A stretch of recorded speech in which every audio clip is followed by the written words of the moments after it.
Sick. We are good to go. We are alive. How's everybody doing? Dude, I'm doing good. Hi everyone. It's been a little bit. I'm Towito, and I'm joined here by Panda. Hello everyone. We're here for another beautiful Monday night for the Monday Moon Night Mashfest. Dude, it really is Moonfest right now for me. It is 2 a.m.? Yeah, 2:11 a.m. It's 2 a.m.? Jesus. Yeah. That's crazy. I'm like, okay, so this will finish at around 5 a.m. and then I'll just pass out. See, Europe to me, time I'm goes like, hard. yeah, to me, I'm like, oh, like, ha ha ha, like, it's 8 p.m. and it's dark, winter time, teehee, not, it's 2 a.m. and I'm still up. I thought you were like 3 hours ahead, not 5 hours. What the No, I'm 6 hours ahead. Ew. I hope the jet lag means that this makes sense for now, but Jesus. It doesn't feel too bad. I'm just gonna like turn my phone off and sleep in. Alright, Em, tell me the numbers. You're in the future. Tell you the numbers? Well, yeah. There's one number that I can definitely tell you about, and it's how many Matcherino codes we have left. Wow. That's a disgusting number. I need at least half of you guys to kill half the codes. There's literally 36 currently, and I know we can hit 100 as soon as we hit to like top 16. Kill those codes, guys. Also, remember to do those side quests so that way there's more money in the Matcherino, and of course, if you can, feel free to donate so that way your favorite player can get the most moolah for their Monday Night Moonfest. True. If we hit 150, top 4 gets paid out, 320, top 6, 660, top 8. And that is a beautiful thing, beautiful thing. Oh wait, this is gonna be sick. I actually don't think I've seen this matchup. So we're gonna have Maigo versus IGM. So we're gonna have Mario versus Aoko. Oh, right. Dang, yeah, this one is, that's a weird one. Funny enough, I think I did see it at Lunar Phase, because I know Maigo went, and so did EJ. Yeah, and I think they had the fight for 5th, and EJ won it, if I'm not mistaken. And for now I'm remembering it. Yeah, from what I understand, Aoko has a pretty comfortable time getting around the puppets. Still has to be wary of when they get launched out, but she more or less has like an easier time in the neutral than Mario does. Yeah, I can see that, especially just with her natural space control tools covering so much of the screen at once, like typically. Beam. Honestly, that. And then you see like Moonskill Beam show up every now and then, or you know, orbs and so on and so forth to kind of help cover yourself. You know, the doll is nice and it does like help out with a lot of things, but orb is still orb, especially for Oki situations. And right now, looks like we're about to see one with that counter hit 2A coming in right there. 2 reps, 3 reps. Alright, Moonskill orb is set. That's not okay. Where's the throw damage scaling? Oh, you know how it goes. And we're going right back to it. Same Oki. Doesn't cover the heat though. And just gonna cover that airspace so that way if they get sniped, the orb can cover. But it also helps out so that way they can play around the nuns, but not right there. Got completely sandwiched, turned into a ham and cheese. Shield to get out of there. Doll makes contact, but not really much that Mario's gonna get from that distance. But the Moonskill anti-air coming in right there.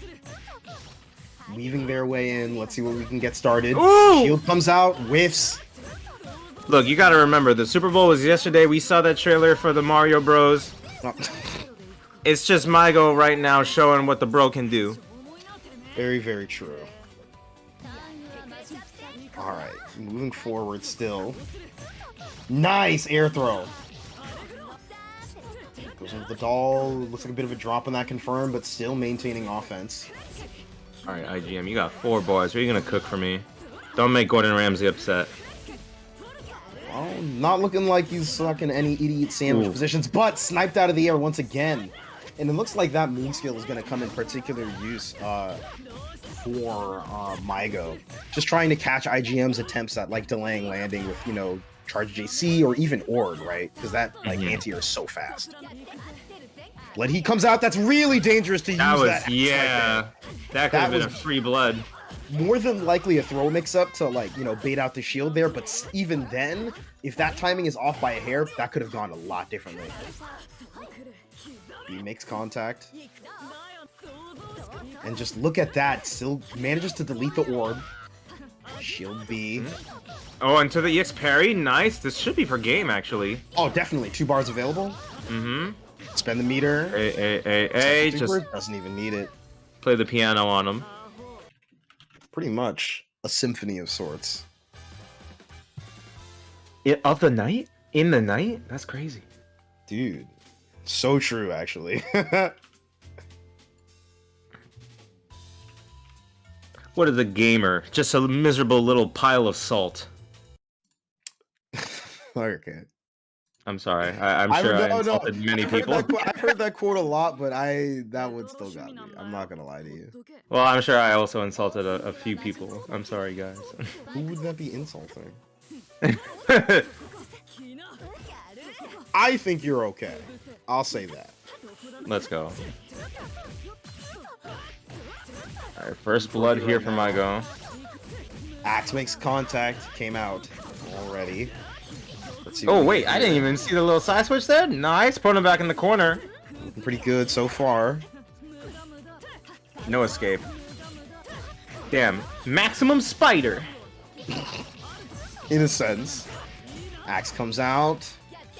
Nice ender there. Nothing too crazy for the Oki here. Just wants to maintain the plus frames, but it looks like IGM got way too impatient there.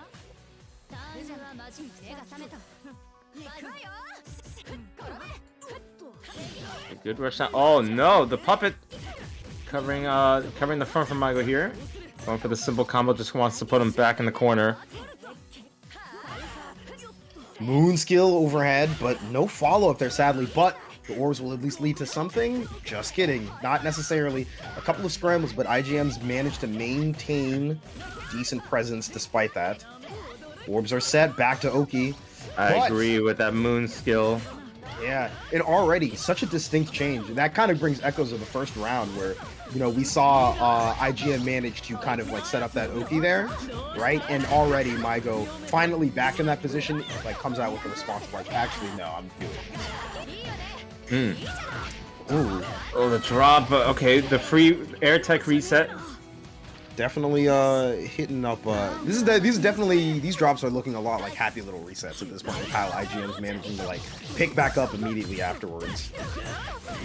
Right now, though, Maigo's in the forefront here. Axe is set up. Hasn't shown throw yet. So IGM has just kind of been able to shield them a lot.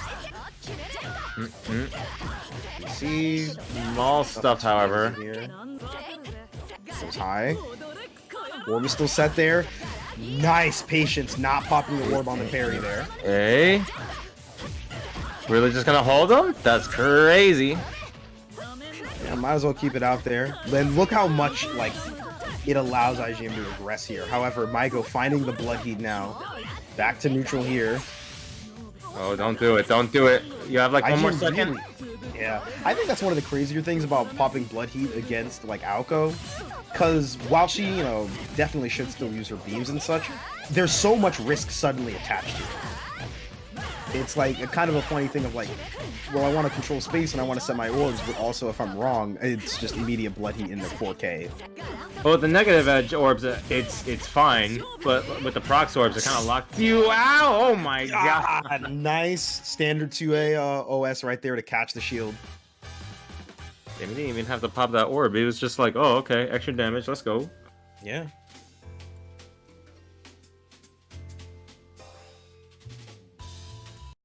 Alright, just breathing that one out. Kind of a close match for sure for IGM. Definitely. It feels like that second game was so out of his favor, and the third game was like, felt like it was done like on the needle, so to speak. Yeah, the second game I felt Maigo understood like, okay, IGM likes to move around in the air, so that's what he's gonna do coverage for. But I think here what Maigo also has to see is that IGM is very momentum based and needs to smother to prevent IGM from getting started. Because the last 2 rounds definitely were like, oh, he just had a good hit. Yeah. Oh! Bye-bye, nurse. Overhead is blocked. Okay, looking alright so far. There's the beams, though. Keep it simple. I mean, it's extra damage, but I would rather... Okay, they actually built the bar really quick with those double orbs. Yeah, Jesus. Same sequence again. And I actually like that because now IGM is locked out of using the orbs, but they get the one hit here so they can go for it again. 4C connects right there as well, double overhead. I wonder if the moon skill orbs also give like the meter bonus of most moon skills. Yeah, they do. Yeah, so that would make sense at least in terms of meter game to kind of like help refund some of that. Because you also got to consider IGM's been routing into like EX enders, so he's naturally building up 2 moon skill gate like chunks for like every like hit on his Oki with that specific setup. Yeah, thinking about it, they just need the one hit to get started, or even like honestly just a touch, and then yeah, as you said, spend meter to build that second bar, and then the EX orbs gets recovered. But the life won't get recovered here. Yeah, no chance to heat. IGM opting to keep that 2 bars, well now 3. Gonna cover the backside. Ooh, what a cross up!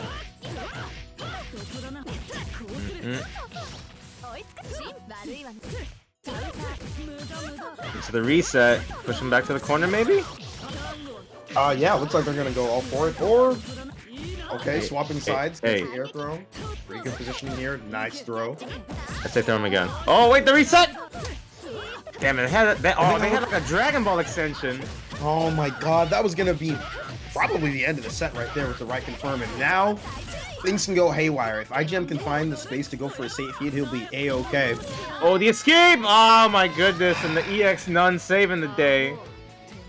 Gotta remember, they can come along whenever.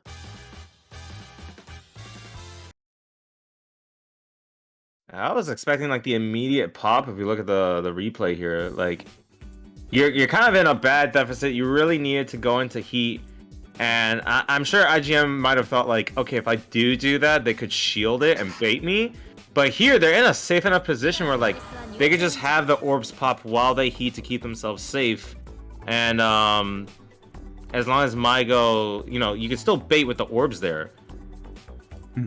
Yeah, I don't remember off the top of my head, but I would assume that Aoko has more than a few safe heat setups to kind of route into there, but looks like it just didn't quite work out here. Aoko's sick. I really do hope we see IGM again. I feel like Aoko's such a strong character, but it's slightly more difficult, so we just don't see a lot of her.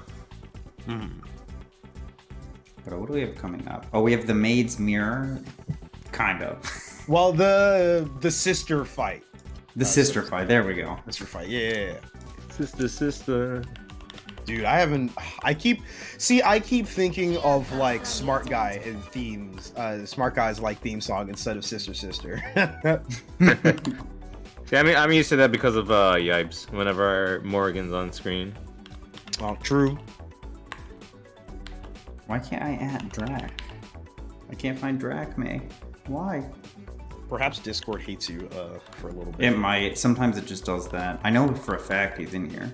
European Discord is like, hey, who are you? You're American. American.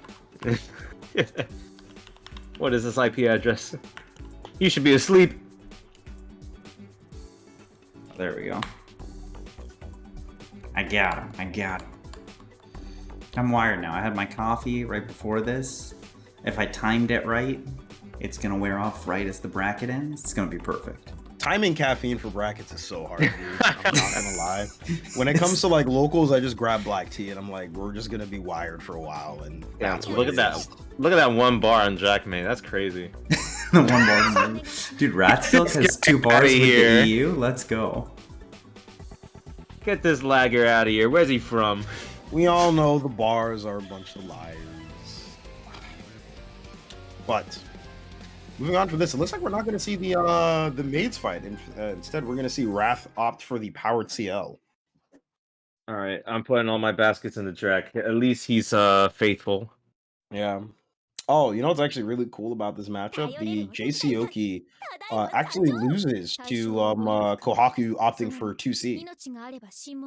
It'll low profile it entirely. Ooh, it's one of those rare 2Cs that actually can low pro.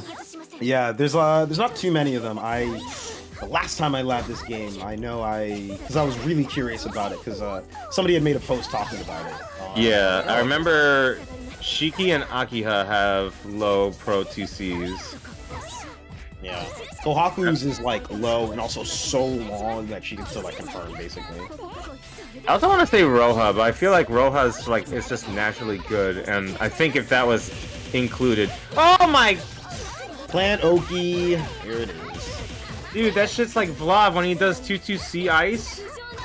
I wouldn't say it's as crank, but it does. That was very reminiscent. I can understand that. Probably shield there. Nice. Nice. Good recognition there to go for the moon drive instead to opt for the low and then mess up the shield there. So yeah. Close air interactions, but Wrath is placing himself super well, still maintaining a good position while avoiding those charged JCs. Avoiding the shoot right there. Both players are playing pretty risky and fast, quite honestly. It's hella scrambles right now. No BC, but I like to punish better. Yeah. Instead of just wasting the moon. Molotov punishes are pretty character specific in some cases, or it's something that you have to lab out for a bit because the timing can feel very weird at first. Yeah. In terms of when you are actually supposed to punish her for both, like, you know, even the moon skill version, right? Like, you got to BC like a little delayed on that one. Probably gonna be the kill here. God damn, that 5B reset was everything. Just run!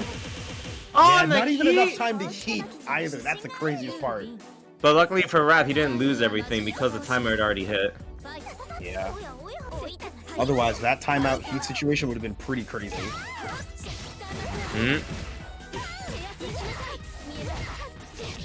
Alright, we're back where we last ended. There's that classic PCL pressure. Nothing, not really reinventing the wheel here, using the Rekka 5 to another normal kind of space out and prevent even any like jump out attempts or air unblockable. Same thing for the combos, because I remember when Kohaku had, when they changed the bug and they fixed the, like, how scaling works and how wall bounce and ground bounce works for combos. There we go, some of the extensions happening here. But like, I remember some of Kohaku's being like, yeah, this is the optimal route because this lets you hit like 4.2k, but you do a lot more just to be able to hit it. Drackmae is just going for like the simple and sweet Season 1 combos, but you can definitely see the Oki is much different. For sure. Oh my god, Molotov the heat. That's racist. How did he infill through the heat? Because it's Molotov, it's evil. That's crazy. That makes sense. I get it, It's but a like, I wouldn't say it's a strong option. It's a risky option. You could just, you could OS with something like the system at once, but still. oh, I mean, you can definitely shield and fight back because Kohaku's committed to that move, so you can't really like shield back. Yeah. Let's see what we get here. Jeez, every time Drackmae like up backs against PCL pressure, I clench up because I see the Rekkas just barely move. Speaking of, I actually want to see Wrath control the air a little bit more. Either it's like Drack is aware of it, or like Wrath is just focused on playing the PCL game, which is like you should probably look at what Drackmae is doing. Yeah, I think it's partially. Hold on a second. Let's see what the Oki looks like here. 2C with EX Molotov, but yeah, that's just not gonna work out. Looks like Drackmae was like. Sometimes this happens, right? When you're like, I want to do this reversal, I want to do this reversal, I want to do this reversal. You see that the meeting fails, or they're clearly not gonna like do something like that, but you still reversal anyway. It's just one of those things that kind of happens when you tunnel vision a bit too hard. Yeah. Oh, looks like that was a C normal coming out there, or Rekka from Wrath that's interrupted there. A follow-up connects with nothing. I mean, I like the patience from Wrath. He definitely remembered round 1. Like, hold up. Oh, speaking of holding up. Good recognition on the flash situation coming in right there. Yeah, just end the combo early. It's Black Beat. Somebody wasn't holding a button. Card cancel heat, that's not super good. Alright, make this combo last. No, no! My god, you're giving him a moment to get the health back. Ah, what? That is wild. Okay. Backing up a little bit here. There we go. Wrath controlling the airspace now. Okay. Backdash is lightning now. But some of these drops, man. Without them, Drackmae arguably would have been dead or set up in a pretty a stronger Oki position for Wrath. 5C gonna catch the jump out. Yeah. I actually want to point out, I want to kind of continue when we were talking about sort of controlling the airspace. I think one thing that's been interesting is that Wrath has opted to super jump very frequently. But because Drackmae is also super jumping, or typically air dashing, there's a lot of situations in which it feels like they move past each other slightly. So Wrath will avoid whatever Drackmae is putting out, but he's also not really emphasizing control themselves. Yeah, I feel the way that Wrath has to go about this is kind of like a Guilty Gear Xrd way of just like, okay, they happen to be in the air. Let me just stay on the ground because I know that my 5C can catch you. I know that I have a DP. Like just right there, trying to go in for the jump in, and you have 5C to cover that range. Whereas you look at how Drackmae is avoiding and being in the air, and clearly the jump range of Kohaku, it can bounce around Powered Ciel, and he's purposely doing it to get around the super jumps from Wrath. Oh, good air throw here. Hey. Yo, clean this man. Sometimes you gotta get washed just so that way you can get clean. That's all it goes. Double overhead. And again, one of the things that's also been weird is that these players, it looks like they haven't really been looking for each other's heats. Oh my god, Molotov. That's funny. There's the EX. More bombs. Being patient. The shield follow up. I don't know what that was about. And the snipe! Yo, Johnny! Both the plan and the Guilty Gear character. Hello. Oh, nice. Okay, gets the pickup there. Gotta love counter hits. That's actually what I want to see more from Drackmae. Like, alright, if you want super jump, you gotta remember, I literally have this sniper. Yeah, I mean, Bato and just in general to kind of cover out some of that space. Moonskill Bato as well, if they want to offer that. There are definitely tools that Kohaku has that can kind of cover that a bit. Or even just like a standard 3C, stuff like that. Uh-oh. DP clearing out the plant. Good coverage. 5C exactly. Prevent the air escapes of the IEDs.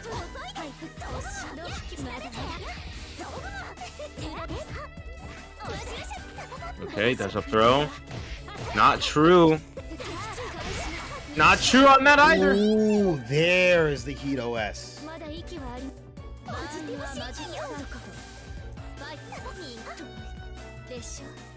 Yo! Okay, the patience and the respect.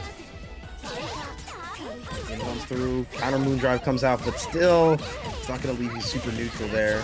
Wasn't at that short window. Pops the plant. And I'm curious as to why I feel like Drackmae could opt maybe for like charge plant or regular plant and try to go for the throw, because Wrath has just been defaulting to shield the entire time here. Yeah, he's also in a position where like he could wait for the teleport or the BC and shield back, but like he's pretty confident that Wrath isn't gonna do that. Yeah, almost like an autopilot. To be fair, Wrath hasn't really done that much. We've seen these are like this set is like the most I've seen a shield counter with, and nothing happens. Yeah, it was literally that one strange interaction with the plant from Wrath that he's like, okay, I'm not going to commit. Yeah. That was such a dicey up back charge, JC. Oh my! Shield Johnny, yeah, just take the meter and the health for what it is. Oh, command grab. Oh, but this is coverage for Kohaku. Yeah. That's no, crazy. on the Oh, that's crazy. Wait, why? Oh, was it not plus enough? I don't agree with this. It was just immediately off the cash out here. It was because the heat was almost done, but like, brother, you're giving Drackmae a chance. The other in the plateau! You gave him the chance, my brother. Yeah, the sword sheathed, and that ends the set right there in Drackmae's favor. I think one thing to point out too is that you got to remember that your arc drives deal less damage depending on your heat timer. That's also true. So yeah, just wanted to take as much damage as possible. So like traditionally you'd be like, okay, like I have a big resource, like I gotta spend it, like I gotta make sure it gets used. in reality, the arc drive is scaled way harder there, which is why Wrath only really was going to do like 2k damage there. Whereas if they had gone for like just a regular full confirm, or even did like maybe an EX, a move as an extension, probably would have done more damage for the route there. He also started with double 5A, which is something you gotta remember. That's why at the end it did 30-81. Just like, oh god, that's horrible. 3 bars, that sucks. Yeah. Like those two aspects are gonna just result in that combo prorating a lot. Oh my goodness, but now Drackmae's reward. He gets to fight Ori, but then we're not going to be able to see that. Next match we're going to see is going to be Flamex and Reaper. No. Challenge did it wrong. It's going to be Kikoho and Fajita Ida. Okay, that first, and then Reaper and Flamex. But before that, I am going to shill the match right now, because we got, what, like around 70 people watching and 33 codes left. So we should be able to clear them out pretty quickly. As you guys already know, we do have stretch goals for all of our pots. So if we hit 150, top 4 gets paid out, 320, top 6, 660, top 8. I really want to hit top 4 payout, especially with 40-something people in bracket. So yeah, definitely claim the codes, do some of the Jawa sponsor quests. It's a quick, really easy way to just add a lot of money to the pot. Every time we've used Jawa, we've added like 15 bucks just from Jawa. And yeah, if anyone also would like to make a direct donation, feel free to. I know none of the gamers will stop you. Stop or stab? I heard you say stab, like hello? Stab. No, Kikoho, you are up. Don't let them gaslight you, you're up. Oh. No. That's why I didn't say anything. You can't listen to Challenge because Challenge is a lying device. That's what my coach used to say about the scoreboard if we were winning and he thought we were playing like crap. It's a lying device. Oh, damn. Don't look at the scoreboard.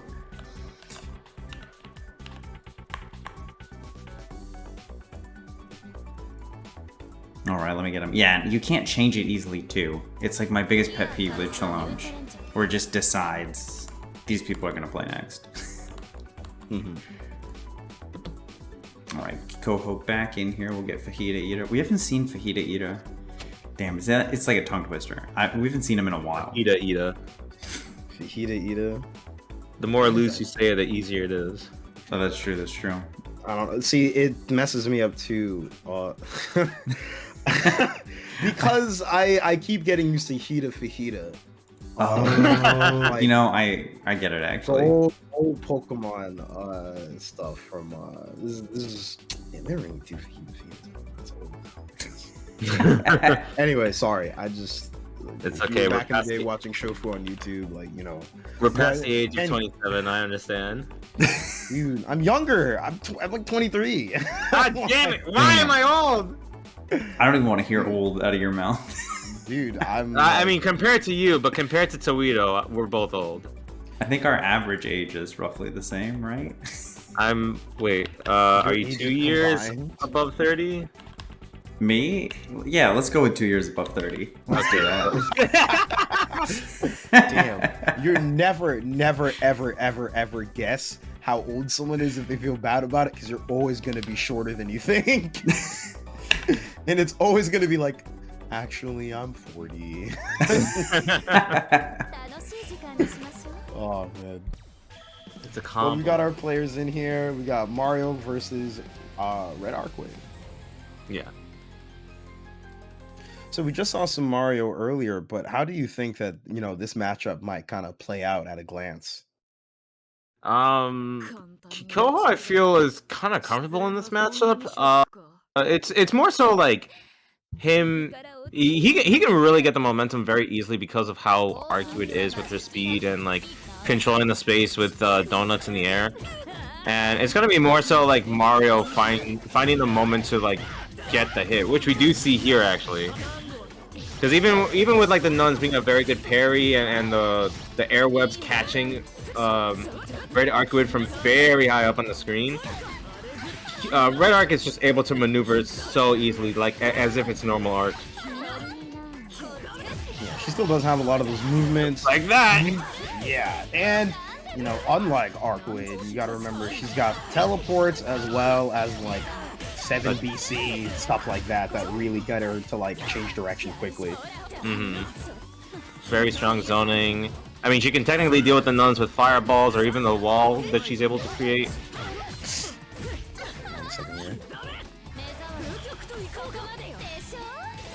Nice, just be able to build a meter and get some health back. DC, exactly. Alright. A lot of meter to spend. Should. Oh no. He can heat right here. Oh no! That was a 623C drop. You could tell because of the way Kikoho like crouched. Now he's in a rough spot here. No meter, no moon, practically naked. Just wants to try and finish the round here. Trying to get a desperate shield there on the. Oh, they found it. Yeah, managing to find the hit there. Not with JB, surprisingly with Jay.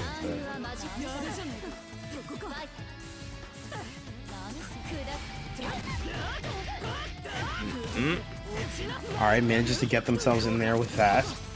Charge 2B, my beloved. Oh, okay. So the IID back, JC. Crushes the shield right there from Kikoho. Good damage here. Okay. That's kind of like one of the hard things for Mario, right? Like, while the character does have, you know, a couple of unique option selects to handle certain defensive situations, Mario doesn't really like hit out doesn't get to throw out nearly as much damage as some of the other characters on like kind of standard conversions, right? Like, yeah. Normally, like you spend meter in MBTL, you get like 4K. Everything for Mario so far, even from Fajita, like finishing up her food, has been like 3.7 to 3.9. Yeah. And then you can tell, like they looked at the character and they were like, well, I mean, it's practically like 3v1. Kamine clearly saw like the Oki that people were figuring out with this character, and it's like he can be very disgusting. You decided to follow up from New Zealand to freaking Iceland. Jesus Christ. Why those two countries? I don't know. Anyway. Vinland Saga? Anyway. Oh, no, the sliding! Oh my god. Hey, Alright, not good. Oh, wait a minute. Let's see if they go up the meter for this. They gotta spend 2 bars here if they want to like cap out on damage, but yeah, I'm not gonna be able to do it there. Okay, had the shimmy attempt, but couldn't really confirm afterwards. Getting caught just dashing forward, no dash blocks. Let's see if we get a safe heat setup, or if Fajita opts to cash out on damage. We're gonna get a drop instead. That was air throw to catch. Yeah, that was the smartest position. Kikoho probably going for the shield and just kind of panicked right there in that last sequence. Jesus, Rising JA back into the 2A. No follow-up from the dolls, which maybe was what Kikoho was expecting. There's a lot of weird situations where if you're not really thrown in like block stun or block stop, that like, and someone, opts for a mix-up, that you just kind of get caught off guard by the difference in timing. I mean, in that Moondrive activation, my immediate first thought was, okay, I'm shielding because I feel like he's going to go for either webs or have the nuns do something, but the jump up air throw was better. You were right, at least on the shielding aspect, moving into this round with round start, super jump, shield. Getting caught out by Fajita though, and it looks like they're going to be taking quite a bit of damage already at just a third of their health. Come to me. Plus frames. Oh, the air reset again. Not going to be able to kill here, but this is going to lead to a pretty good situation for Fajita. Just has to stand there. You can hit me all you want, but you'll die in the end. I think, I want to say Fajita committed to throw and just saw like, oh, sweet, okay, the axe is going to hit. Yeah, it was likely that, and then also just like, hey, if they match, like, who cares? They're literally dead. Kikoho probably would have had to like cancel very early into like 623C to get the info and swap sides, but looks like he didn't quite recognize that situation. Shield B coming in now. Fajita already taking a lot of damage from like a couple of short exchanges, really. Almost, but that conversion with the jump C. All right, get the nun out of here and the axe. Oh! Pain, pain, pain. No. Hello, it's me. Kamine. Por favor. Por favor. We'll have to see how the battle goes. Hopefully, well, hopefully we get to see more of it, so I guess that means I'm secretly rooting for Kikoho to win this next game. Wahoo. Alright, now chat, here's what we do. To show our appreciation to Kamone for how the rollback is, whenever you see it, just go, hooray! Hooray? Yeah, like that meme. True. You gotta say it, you gotta be, hooray! Hooray! You gotta fully commit. You gotta commit to the bit fully. Man. Oh yeah. Moving on to the bracket, let's just take a look at maybe some of the other stuff that might be coming up over here. So far in winner's side, looks like Luna has managed to make it into round 3 here against Garybutternubs.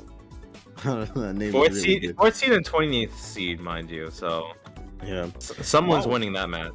And it turns out that we've got one of our round 4 sets lined up here. This is going to be, we will see JurassicOri versus Yusoro. So that will be, unless I forgot or missed it, that'll be Vlov versus the Arcueid. No, Ori actually has made the full switch to Hisui, and you only really see the Vlov for really terrible matchups with Hisui. Gotcha. Thank you. And funny enough, I would say that Arc is one of those terrible matchups, but Ori is able to make it happen due to how she's able to move around just in general as Hisui. Like, you can tell she's a lot more freeform when she's playing the maid. But again, this is Yusoro, so like it's gonna be a battle of like, can she contain Yusoro's playstyle? Yeah. Looks like Ori has some comments on this as well, saying that they feel that Hisui versus Arc is better than Vlov versus Arc. I'm actually very curious on your thoughts on that. Might not be Twitch chat, probably not the best place for that, but like in general, I always want to hear a lot of the kind of like the in-depth matchup talks. I always think it's interesting. And another thing to talk about is, there is the WASD tour points. I don't know if you want to talk more on that, Imp.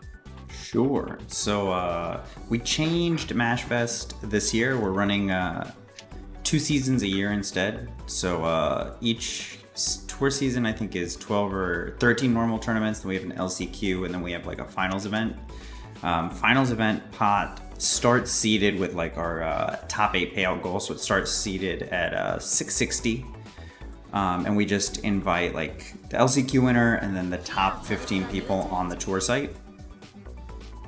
So yeah, to enter the LCQ, you have to have entered at least 2 different brackets throughout the season. I think we have it. All the rules are on the tour website, tour.wasdgaming.gg. So yeah, if you want to check it out, see the current standings, who everyone's been playing, etc., you can head to that link that's in chat. Yeah, for sure. I do want to talk a bit more on those different kind of formats, but we've got more MBTL to watch through so far. They're playing in the schoolyard. I feel like I never see this stage now. Back at the start, you never thought of this? I'm so sorry. I just immediately thought of Yu-Gi-Oh! GX. 7VC coming out right there from the Kikoho. Couple of shield interactions with still in neutral so far. 2-way to swap the nun away, but she gets back up eventually. Yeah, this is definitely looking like a more calm Kikoho, just like remembering, oh yeah, I can do this, I can do this. Probably took the time after that pause of, looking at the notes and being like, oh yeah, I can do this. There's also the kind of added benefit of like, hey, like, I'm a zoner, and yeah, Mario can like put nuns in front of me, but like, so? The threat of an individual nun in front of characters is, sometimes you worry about like, what if they dash up, or what if they just call none suddenly, but realistically speaking, the reward from full screen from Mario is not great. So there are certain situations in which you can kind of duck out of there, or even, just teleport. Yeah. Do other options to kind of move around it. So, work doesn't necessarily have to feel that, like, urge to move around yet. Throw Wisp, but no punish from Fajita. And sadly, plus on Whiff. That really, Whiff really is, like, plus on Whiff. Sorry, Throw is plus on Whiff. Jesus Christ. That was fast. Throw is plus on Whip, Throw is plus on... No, okay, no, yeah, you're right. Granted, well, I didn't even say it right the first time, so who knows. Good to confirm here from Kikoho. Get in with the EX Onion Ring. Shield comes out from Fajita, though. Yeah, I like the safe jump attempt, but that was smart, Fajita. Just wants to reset the situation here so that way they can get the life lead if they can find the hit. Oh no! Yeah, Charge 5C. Remember, standing charge normal gonna beat those low shield attempts there. Waits out the parry. Hefty punish. And they can reach up to the 3 bars. No, they're gonna spend it here? They didn't have quite enough there. Even then, like when the combo ended, they had just a little below. Alright, gonna convert here. Not gonna opt for the heat. It's not gonna net them a ton of like health at this point. Oh, that was smart. At this point, he probably could get used, but honestly, Fajita might just opt to end it all right there on this next Oki attempt. No, okay, hold on. Spends the meter right there. Yeah, the plan. Oh, corner, but good patience from Kikoho. That was the plot. Just like, okay, are they going to wake up Heat? Yeah. Wait it out. Yeah, you have the nuns to stall. And again, that's another one of those moments where sometimes players, when they see that Heat's about to decrease, they're like, I gotta spend the meter, I gotta do the thing, otherwise it's a waste. But that EX teleport immediately put Kikoho in a bad position right there for Fajita to capitalize on. And none right next to Mario. There's that anti-air, but not gonna end up fully converting. Tries to go for the EX parry, but no response from Kikoho. Not a throw to the scene. Fajita gonna take Kikoho to the corner, and gotta remember this is set point. Delayed overhead comes in, not gonna be enough to kill here, but yeah, they're gonna need one more mix-up. Backdash! Damn. For the perfect 2. Clean, clean, clean, clean, clean, clean. Gotta love that. Oof. You immediate leave. You know how it is. No, it's just comedy. I'm not gonna say hooray because that would just be in bad taste, but all's fair in love and war. True. So let's see. I believe we already got one of our next competitors coming up here, if I heard correctly from the game audio. You did not, unfortunately. Oh, that was wrong. the sound of them leaving. Womp womp. Yeah. No, Scrot, it's not Mario, even though you're correct. That was Wario. Because that last bait there was grimy. I thought you meant the color. That too. That too. Fair. Change gears a little bit. I did want to talk about kind of more on like kind of the tour stuff. We've been seeing the style come out a bit more from kind of a few TOs, and I've been enjoying it a lot. I think it's always very cool because of the kind of the stories that come up from it, like season to season, and kind of get a better way of looking at like who were the top dogs of a particular like set of months, especially from just looking at like the top 8s to top 8s, like these final tournaments in general. So, you know, it's been pretty cool, and again, definitely gets people to come out more often to kind of like keep playing and such, which is always good to get that consistency in. Yeah, looking at some of the tour points, you know, you see at least the top 9, and it's like, okay, it's understandable to see like Lunar #1, Ori #2, other notable names that have been showing progress like OmniSScythe, Cowey. But then you have Shaley at 10th spot, all because he made like one top 8, and he's already above other notable names like BKB, IGM, Yosoro, Defi, and it's like, wow, like making top 8 really does make a difference. It does, especially like even getting a single first place for like most tour styles is gonna really put you in a good position here. But moving on from that onto the set here, we got FlameX versus Negareaper here. 2C whiffs the IAD. So yeah, this is gonna be Mash versus Roa. Okay. Okay, usually Roa should be able to like easily control the space that Mash wants to be in, but Reaper really like understands his character to a T thanks to the fact that they also used to play Miyako. Still has Miyako, but like just the fact that they know how to maneuver around because of her, I think really helps in showing how different their Mash is from other Mashes. Yeah, I think one of the things that, you know, Mash as a character has had not a lot of God. BDP. Okay, keep it simple. I like talk about the character. Jesus Christ. And now Roa has gotten 4K off of being confirmed. And that was a basic combo. Yeah. 3 bar still available for FlameX as well. Oh, shield. You can shield after charge 214B. Hey, hey. Okay, cute damage into the shield. Let's go. Woo! Oh but we Couple of dropped. You hate to see it. We needed like just 1 2C.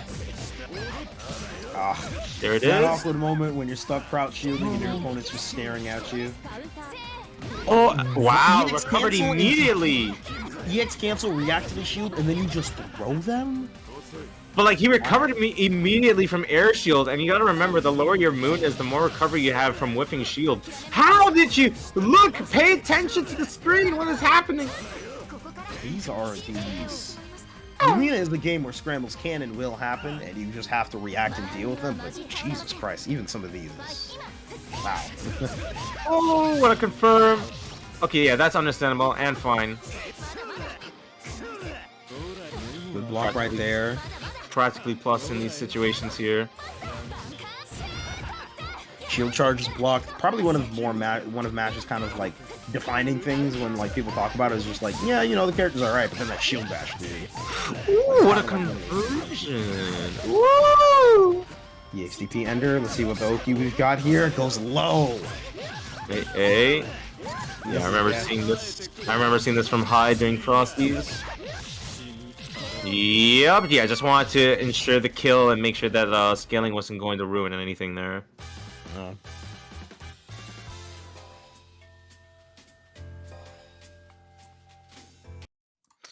Ooh. Right now, FlameX feels like they're doing a great job, but it's such a interesting kind of like mix here because we're looking at Negareaper play, and there's a lot of times where things are getting very dicey. Oh my lord, that is not how you want to start game 2 if you are Mash. Wow. Well, I mean, you can actually make that meaty, so kind of understandable for Reaper to stay patient, respect the situation. Yeah, I believe that was a charge version, so you know, plus frames in the. The B version. If you charge B, it becomes. Oh yeah, it's the whip. Sorry, yeah. Thank you. Oh, you were greedy, FlameX, but I understand. Also build that meter, but we get the 2A. They wanted to squeeze out the damage, but Proration said otherwise, sadly. They would also lose their second jump, but I also feel like the We're feeling some type of way tonight, aren't we? We got that good beer on deck. It looks like it. Oh no. The free punish. Yeah. What you get for damage here? 4.3, I want to say. Oh, a little bit more. I'm sorry. We're playing Roa. My bad. Plus, that's a big fatal counter punish. And that should be death right here. Yeah. 2 bars? Yeah, this is pretty easy for Roa to convert with. Yeah, that was rough. Just the shield punish, the failed DP, and then like what, the wake up EX DP, like. Yeah, they were just it's odd to me because Negareaper seemed like they were playing very solidly, but then there were just a few times where they just really committed hard to like a reversal option, and they were just unfortunately very incorrect in those kind of moments. Yeah, sometimes it plays out like that. I mean, the character like Roa, not to say anything bad towards Roa players, you know, I used to play Roa myself. You know, when you play Roa, you're just not going to pay the Matcherino, and clearly, like, these other players are going to pay off the Matcherino, so if anything, we got to see FlameX put something into the prize pool, right? Oh my god, that's toxic. You're toxic. Look, I'm just a Hisui player. I realized that playing Roa was a bad drug because I was losing all my money, putting it in the Matcherino, and I was like, you know what? I need to convert. I need to play Hisui. Listen, I'll tell you what's toxic. Toxic is having 93 viewers and 31 Matcherino codes left. That's toxic. Literally 3 times. It's not mathing. The math is just not mathing. No. Something here isn't right. Something is strange. Something's gotta change. But legitimately, thinking of something strange, Garybutternubs sent Lunar to losers. 2-1 in the last round. Oh my god! That donation! Oh, we did? Oh, holy shit. Wait. I literally, yo, Falcon, thank you for the 80. 80-25 because he claimed a code too. We're closing in on top 4 payout. Let's go. Awesome, awesome, awesome. Remember, guys, we are a little less than $25 in for that top 4 payout. And let me tell you, that road gets a lot easier by claiming a bunch of those Matcherino codes. True. True, true, true. Who do we have from this round? Okay. So we're getting close to top 8. Oh my god. This is top 16. We're going to have Garybutternubs versus Cowey. And then Garybutternubs. JurassicOri versus Yasoro. Oh, that's gonna be dope. Is M seeding wrong? Oh my god. I mean, it was really close, but like apparently Lunar is playing on hitbox. I actually remember at Frosty's that like something was happening during casuals where like their stick wasn't reading everything correctly, and okay. Yeah, it was like when they were fighting Renala, and I thought like, oh, it's probably because the monitors are a little bit, you know, working too hard, or you know, it has to be the PlayStations. But I guess something with the stick, didn't really like it, trying to use the hitbox. Linguini Bros. I like that a lot. That's my own. That's my addition here as a commentator. I like that. But anywho, do people usually go with Gary or Butternubs? I'll say the full name. I don't care. I'm just gonna put a lot more emphasis into Butternubs. Butternubs is pretty awesome. I won't lie. But I think I'll go with Gary for now, because otherwise I'll tongue tie myself way too much. Anywho, we do have Shiki versus Miyako here. We are starting off with the counter. Hey. Solid damage here, but the main thing is just that corner carry. Ooh, you are not throw-lessing, my friend. Yeah, that's crazy. Cowey legit just went up to Garybutternubs and I was just like, yo, is that butter true, my guy? Is that real butter? I can't believe it's not butter all the time, so that is just like twice as hard. Oh, damn! And punished summarily. Must be that vegan spread, because right now I ain't seeing any bones on this boy. You gotta fight, Gary! A couple of whiff normals here. And just kind of in that easy position. Gotta remember, Shiki Tono, well, I feel like he's kind of fallen out of favor in terms of people's opinions on his strength. You know, you gotta have to respect a lot of the ground, like, space coverage that he has, like, available to him. I still feel like he's good. It's just that, like, people putting the work in and discovering, like, what other characters can utilize, and also looking at, like, the Japanese scene and taking their point of view. And, like, Shiki just got power crept, I feel. I don't disagree with that. EX stomp right here, nothing too crazy. You know, Miyako, you know, ended up getting kind of nerfed, and then other characters kind of, in some cases, like some may argue, like performing her function a bit better, or you know. Ooh, please shield, let's go. I don't like the BC, but I get it just to put him back in the corner. Keep it simple sometimes. He didn't spend the EX there. Ooh. Doesn't need to be life drive. Look at the life. It's pretty close. Yeah. No, that is unfortunate. And yeah, Shinigami with the realest quote right now in chat. Cowey just checking if he used real dairy in that butter. Basically. Yeah, I'm still confused. I guess Gary didn't believe in, like, maybe the arc drive connecting. And while it does have reduced damage, you know, you got to remember Tono going into the Nanaya state as well. You know, does have that added benefit. Or it could just EXDP for, like, the easy hard knockdown there. Tono's got a lot of pretty good Oki setups off of that, but looks like none of them ended up coming through, which kind of led to Cowey getting out and sniping away that last round. OTG sequence into the mix-up. Where do you block? OTG confirm into left, right. Jesus. But we still DP those. That's not a 2-2x DP either. Okay, free Suke. Why not?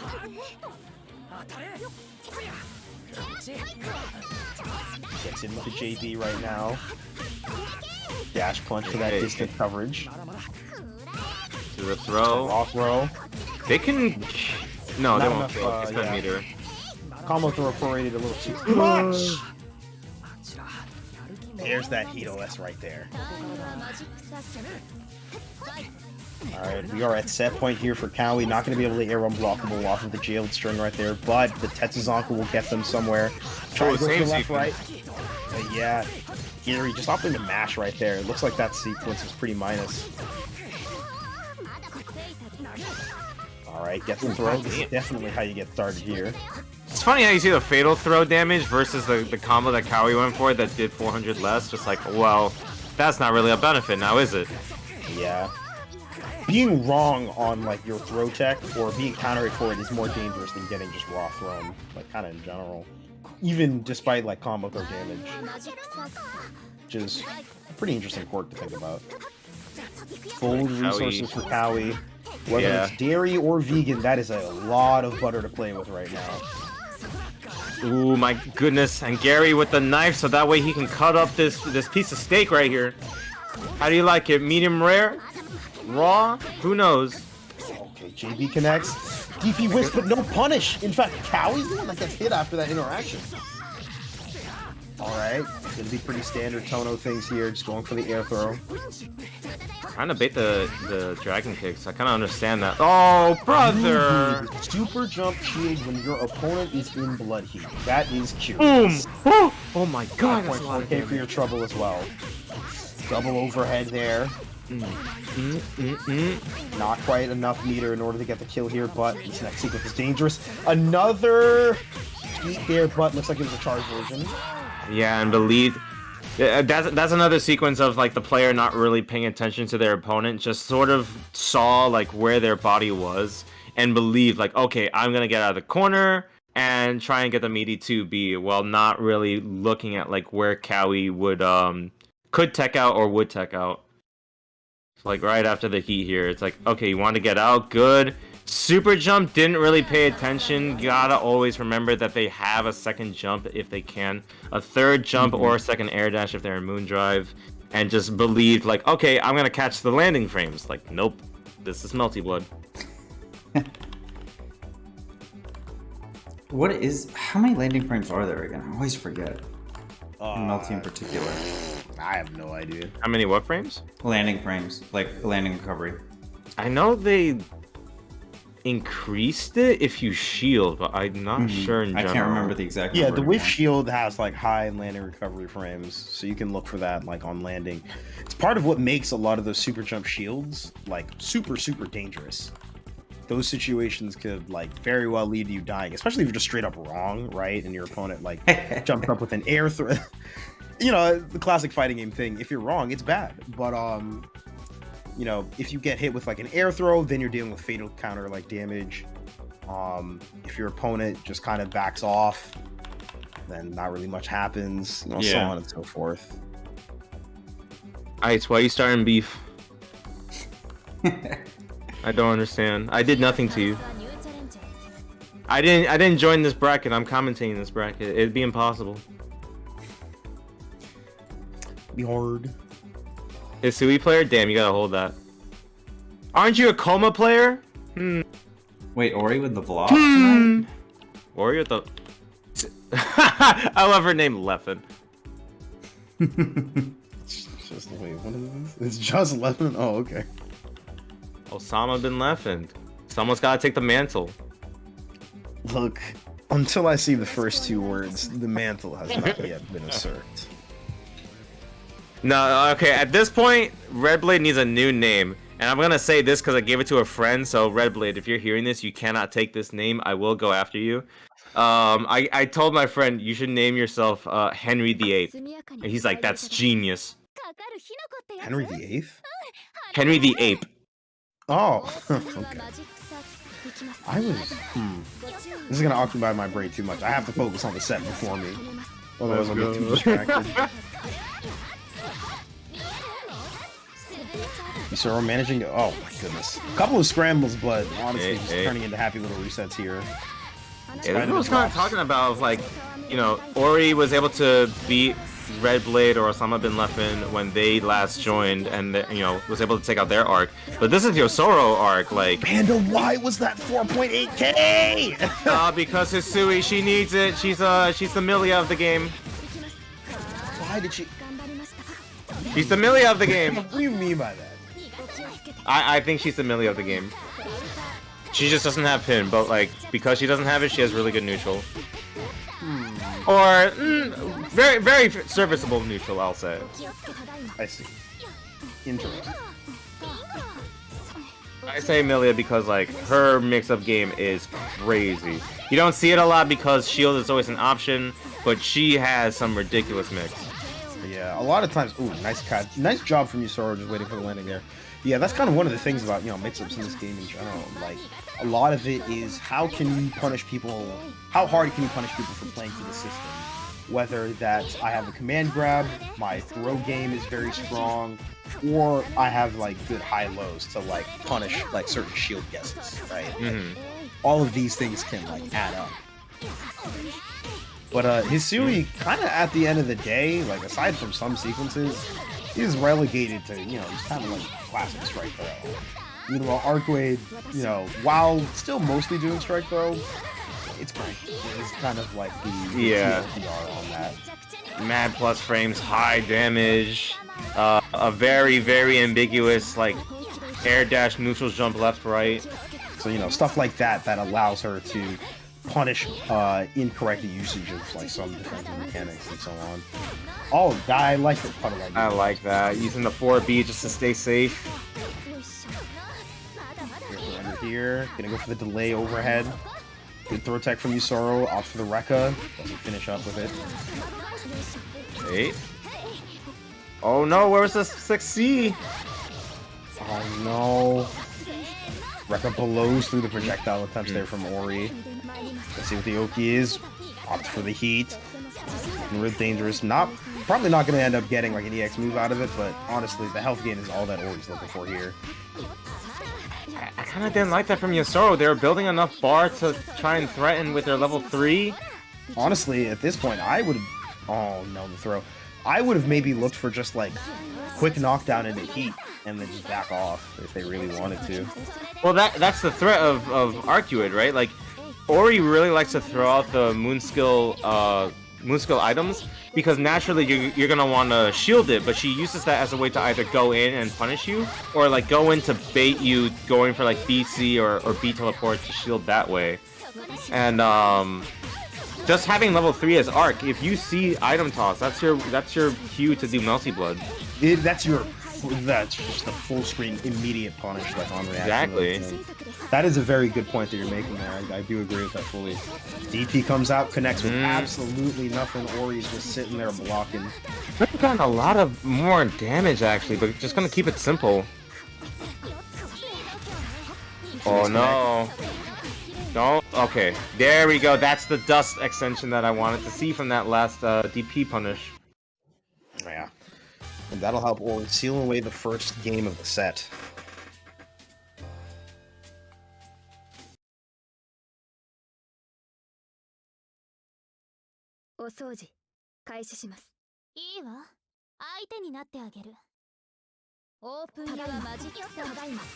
Alright.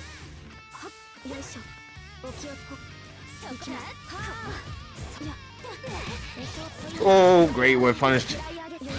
Hey. Yeah, just keep it simple. You can go for the full extension here. Nice. Going for the safe jump. You gotta know that, Yosaro. Hey. Going maybe for the left, right. Oh, I understand that. Wanted to get the right item to use as a meaty attempt. Didn't work out. Well, Ori gonna get the punish for the kill here, possibly? Not quite enough. Had to go for the 2368 to get a little bit more damage. Oh, you mashed on that, Oki? Jesus. Alright, let's see if you saw her off for... No, this is not gonna be a safe heat setup. No. Double overhead. The low, however, makes the connection. Not enough meter to kill, but next hit kill, basically. And 2 safe jump? That's our option, we'll see. Shoot! Oh, wow. I honestly thought Yosaro would be ready for that. Into the dust. Yeah, do you heat, however? Woo! See, that Oki is kinda broken. Yeah, looking pretty good right now. Harsh 5C don't connect. Puddle comes out. And I honestly love how Ori actually uses 4B as a pressure ender, just so that way they can stay in a safe position instead of extending with Ladle. Oh my god! And just stay safe, Yeah! Oh my... That's what 4B is for as well. Either you're gonna hold the unblockable and hold the EX Duster damage, or you're gonna get your heat baited.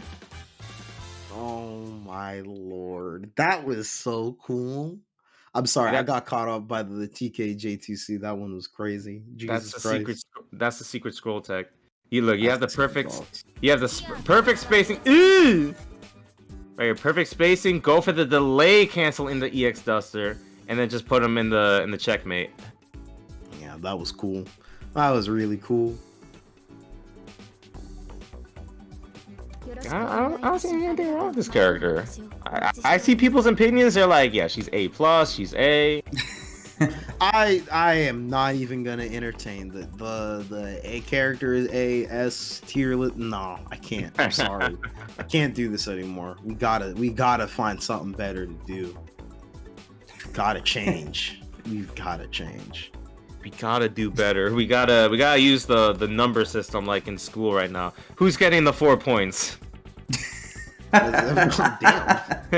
Damn. Who's got the 4.0 grade point average? Oh man. Oh. One day. Actually, screw that. I'm gonna avoid my masters as long as possible. You kidding me? Anywho, education aside, I believe that the next people we have on. Hold on a second. Yeah, first we're gonna do the match, Reno. Then we're gonna call out. We gotta talk about the match. That's We true. do. We got 90 people watching, 22 codes left at $128, 85.3% of the way to top 4 payout. I really want to hit that 150, and I know between Jawa and sponsor quests we should be able to hit it. So if you haven't already, click the link in chat, click the blue claim code button, 25 free cents into the pot, do the Jawa survey, takes 5 seconds, puts 50 cents into the pot, join their Discord, 30 cents, and then I think if you submit your email, it's another 50 cents. So we can easily make it there, even without direct donations. But obviously, if somebody wants to directly donate, we're okay with that. You know, beat Falcons first place right there with the $80. Maybe beat Imp, put in 50. True. But yeah, we have winner's side of top 8 set. We've got Lucy versus Cowey, then OmniSScythe versus Ori.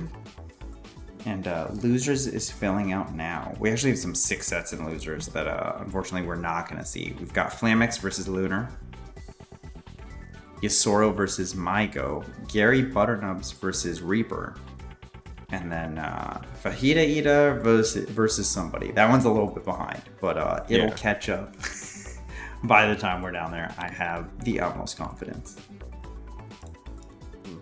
Dude, Maigo Yasoro, that's busted.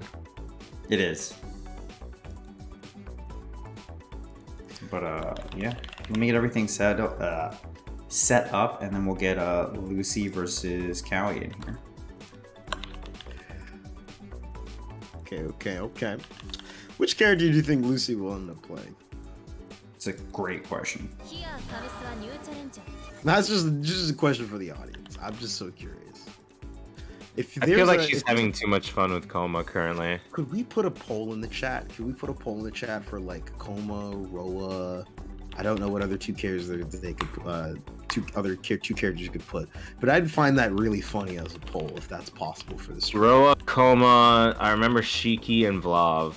Well, actually, I remember looking on Twitter, and apparently she got second, and I don't know if this is true. I feel like this could have been a joke from her. But I saw the character choice was Neko. Oh.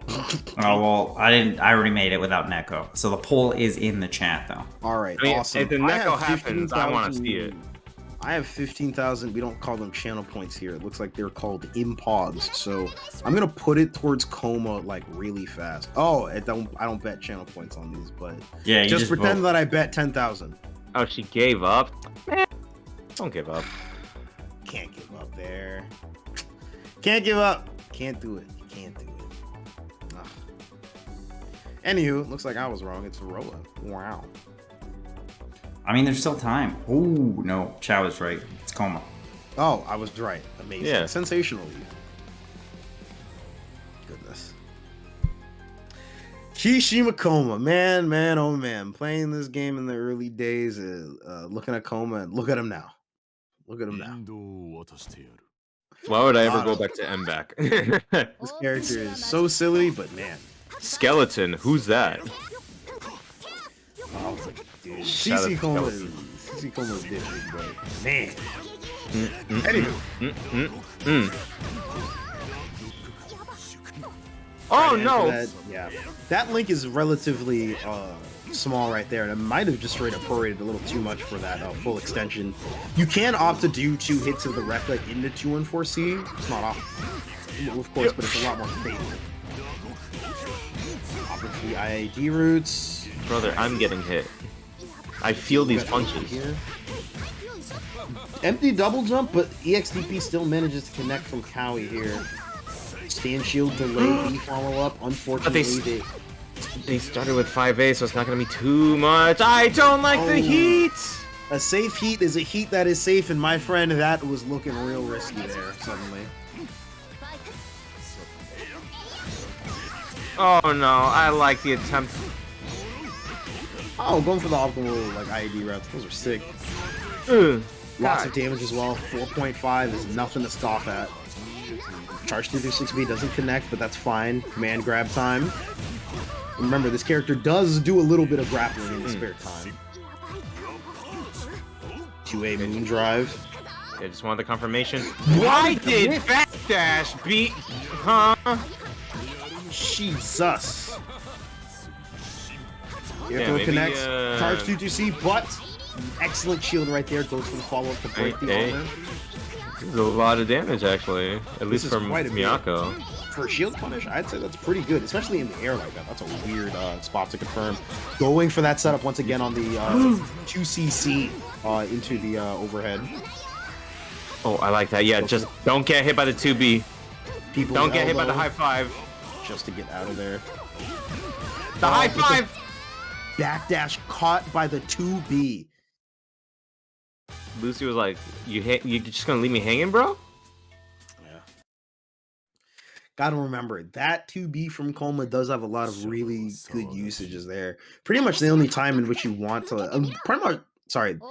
a good place to like put yourself to avoid the 2B is usually like directly above and behind Kouma, but that's a very weird place to kind of like sandwich yourself in. Full confirm here. Goes for the EX command grab ender. That was a 214B. Gonna get armor broken by the EX special there.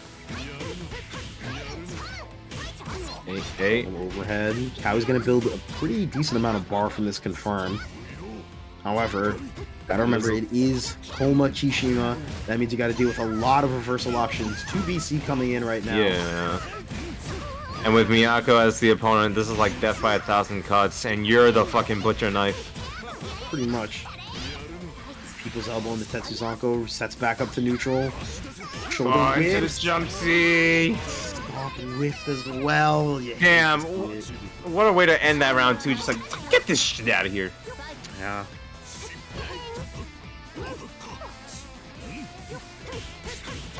Well, okay, we catching the backdash there. Team pull. Let's see how we get started from this. 100 right comes out through. actually armored on time. Wow. 2-1 for a whiffs. 5B counter connects immediately afterwards. Hey. Well, no air throw for Cowey. 5C connects on block, but nothing following up afterwards. A couple of moon skills. No shield from Lucy, so Cowey gets to get out of there safely. He comes out, and that's gonna get punished by the 2C. Dude, he's got the best backdash. He's got the crazy run speed. Yeah, speed's good. It's not crazy. Oh, the high five. Downplaying? I don't know. But... No, I'm deaf not downplaying. Okay, here comes Akuma. 2B. Yeah. Brother. If at first 2B whiffs, 2B again. The circle of life. Yeah.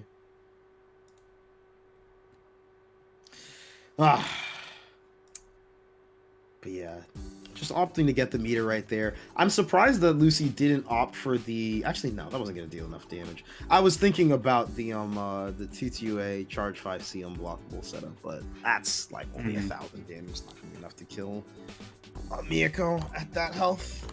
Yeah.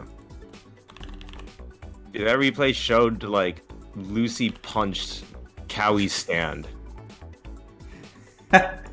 It's true. Just it's hit, true. hit nothing. Still got a counter hit. Just like, all right. Common Ace vision. Yeah. All right. We got more of top 8 settled. So we just saw Lucy Cowey. We've got OmniSScythe coming up. Lunar made it. They're going to play Maigo. And then we're going to have Garybutternubs versus either Low Gloomawoo or Gloomawoo. Oh, God. Or Fajita Ida. Wow, what a profile picture. That's funny. Yeah, so a few new names to top 8 for sure. People we don't normally see. I mean, I'd like to see Gloom's main at the very least. You know, get some dark horses in this tour standing. That would actually be sick. I feel like Gloom has made a pretty nice losers run, to be honest. They beat Drack, they beat Dark Cloud. They went to losers in round 1. And they've been on a bit of a run at the moment. Who did they fight? Oh, they fought Disney Plus. Oh, wow.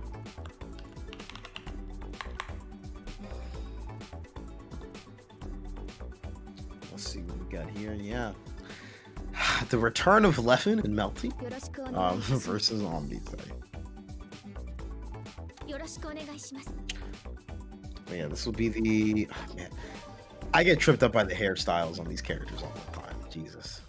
Thank God for the different outfits. The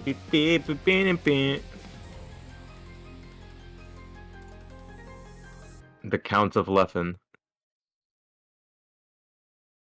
To be fair, Leffen's got some pretty good reviews for fighting games. I feel like, you know, you can't really knock what he says because he's hitting like every point pro and con. Ooh, the chair. The table, I mean, I'm sorry. Okay, keeping it simple, just wants to get the hard knockdown on Omni, I understand. Woo! Hey, 1, 2, we're missing the Rekka. Item toss. Doesn't really connect with anything. Alright, there we go. Hey. Here. That's also why Ori goes for the Moonskill item toss a lot. Like, the fact that you cover multiple ranges with the item toss and you can still get the confirm afterwards. Understandably, probably like Hisui's best Moonskill. Yeah, for sure. It's kind of funny, like, how item toss ended up kind of becoming more of, like, the move that Hisui players opt for. Especially when, like, Moonskill Ladle was kind of like the, oh, like, all these Hisuis, they just walk back Moonskill Ladle, like, whiff punish everything. Suddenly, item toss has become kind of like the Moonskill of choice. Because, what is it? It's the items themselves that do the clashing, not the ladle. So like ladle is a hard commit, but with the items they kind of cover. They cover the clash frames where Hisui throws. No, I agree. I think it's very, very cool, honestly. Using like trying to find ways to sort of minimize and reduce risk is, you know, the natural way how like a lot of characters will go. Other characters just learn how to kill you or do other crazy things. Oh, Whiff there. I am not sure why. I'll be quite honest, that seemed like a very odd interaction. Now it's led to Ori getting this confirmed here. Okay. Double 2A, so not going to be a lot of damage, but we do get the hard knockdown here. How do we catch for the mix-up? Going for the safe jump A. Looks like a fitted shield right there. Hard to notice, but that chair definitely did the work. Nice, oh my goodness! Probably not going to lead to the kill unless you got a sick moon drive cancel somewhere here, but yeah. Just gonna be solid Oki right now. Let's see, last mix up. Let's just guess from round right here. Feather Duster. Oh, Yeah, and nice that's- unblockable setup. Yup. Man, 4B. Love to see And it I- come out more and more. And Omni paying attention to the last match saw that, like, yeah, kind of checkmate. Oh, okay. We're moving the knights. We're moving our pawns. It might be Jover. I hope it's not. Is it? Is it really true? Soda. Obama. I actually love that meme a lot. It's so silly. Nah, I think it's Obama. Yeah. I think it's dead. I think it's dead. Or just it's. We're in the loop. What? Like Maybe they're still playing. You know, it is possible. That actually is somewhat possible, Lunar. Dude, this is very reminiscent of the Exert spectator bug. Oh yeah. Okay, apparently their match is still going on, so yeah, it's on us. Okay, so I'll take that. Yeah. In the meantime, we got these How you guys lovely doing, poses. Wow. Wow, look at the chat. man. They are so beautiful. Look at all of them. Look at these gamers. Where'd you get that shirt? You guys in the chat? Yeah. You got 13th? Let's go, Gloomy. Good job. It's hard, you know. We got a bracket of 40 people, so that's still solid. True. You are the better half. Yeah, I was gonna say better half, yeah. You were literally the 2/5 better to half be of the bracket. Yeah, literally. Just like 2/5 to be specific, but who cares about specifics? You're the better half. Let's go. Yeah, All right. So OmniSScythe took that first game. Okay. Just got the results, and then a crash and I had to leave. I'm just gonna remake the room. That seems like the. I'm just gonna disband it and remake it, even though. Or I could jump back in.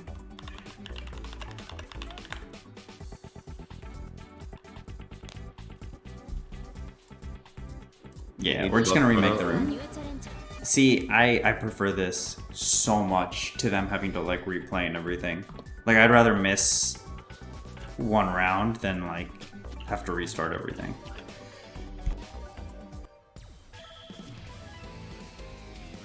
Yes, Alex. It's because I've insulted Kamine too much, and I had to give him a break. Damn. Sheesh. He was going to the mental ward, and it was like, damn. Yeah. Sometimes that's how it goes. But here we are right now, back to it. Still going to be the PCL versus Hisui here. Okay, good backdash. And yeah, kind of like Oh, you were saying, no. the item toss helping to block the shield BC. Unfortunately, falling air normal not gonna work out for Ori right there as it connects. Nice Oh. evasion of those normals there. Looks like OmniSScythe was trying to wait for the landing to capture the 2C, but unfortunately, Ori opted for the ladle to move them just far enough ahead to go on the other side. Oh, wow, So okay. will you eat your lunch? Nah, it's just gonna rot there. Yeah, and that's a funny situation right there. Like, as Hisui, you're sitting on the bento box, and that means that PCL can't actually approach, like, using kind of like Rekka pressure or anything else, right? So that naturally cuts some of it short. And you, like, you know, both players are pretty aware of that, it seems. Table manages to clash right here. Gonna allow Ori to get this confirmed. Look, would you rather deal with table or Kohaku jump C? No safe jump! We missed it by a frame! That's rough. 5B On punish, let's answer, go. I'm viewing 3C against both of them. True! The Kouma player speaking facts. You know how it is, bro.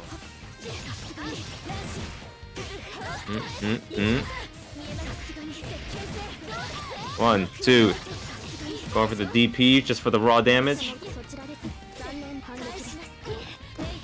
Shield BC's clash right here. 1, 2, 3. Damn, really just wants a straight damage. No mid screen for this matchup. Yeah. Maybe it's an Ori thing. Not too sure. Backdash 5C going to punish the chair attempt here. Should be death, honestly. Question is just how much resources get spent. There it is, the 6-6C, but we're not even gonna get it. Finish before we can get the full thing.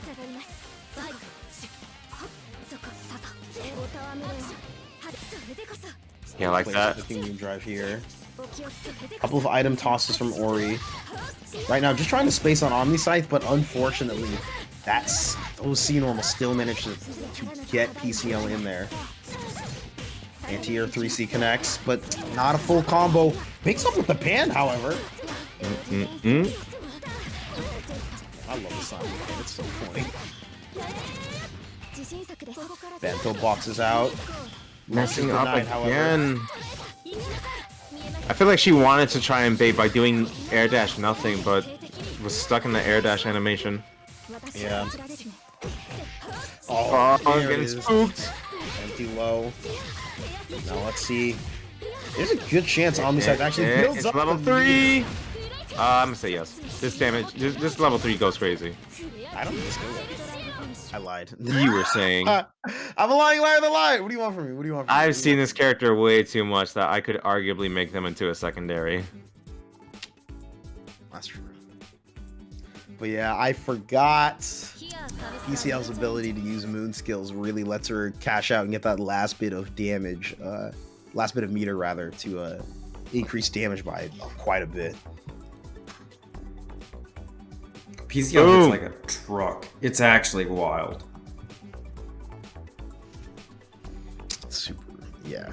It's honestly, she's one of those characters that's able to cash out in a lot of situations, right? Like, and I feel like you see that in a lot of the stronger like members of the cast, their ability to like pop their resources or, you know, trade one for the other, right? Like Vlov gets to throw like 2 bars pretty consistently, Wark 2 bars consistently, Arcueid bottom text, you know, among others. But one thing you should drop is a code in the match arena. We are on our way to finishing up. We have more than enough people in the chat to close this out. Got only like 15 codes. Let's just close it out, call it a day. Afterwards, it's like what, $20 to get a top 4 payout. I think that this is very practically. It's definitely it's within range. Within range. Yeah. All right, so who is supposed to be next? Oh, we're going to the loser side. Let's go. Luna forma de Hitbox versus Maigo.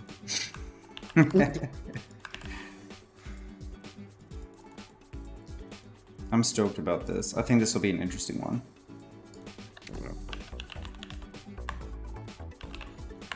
We don't see these two play often.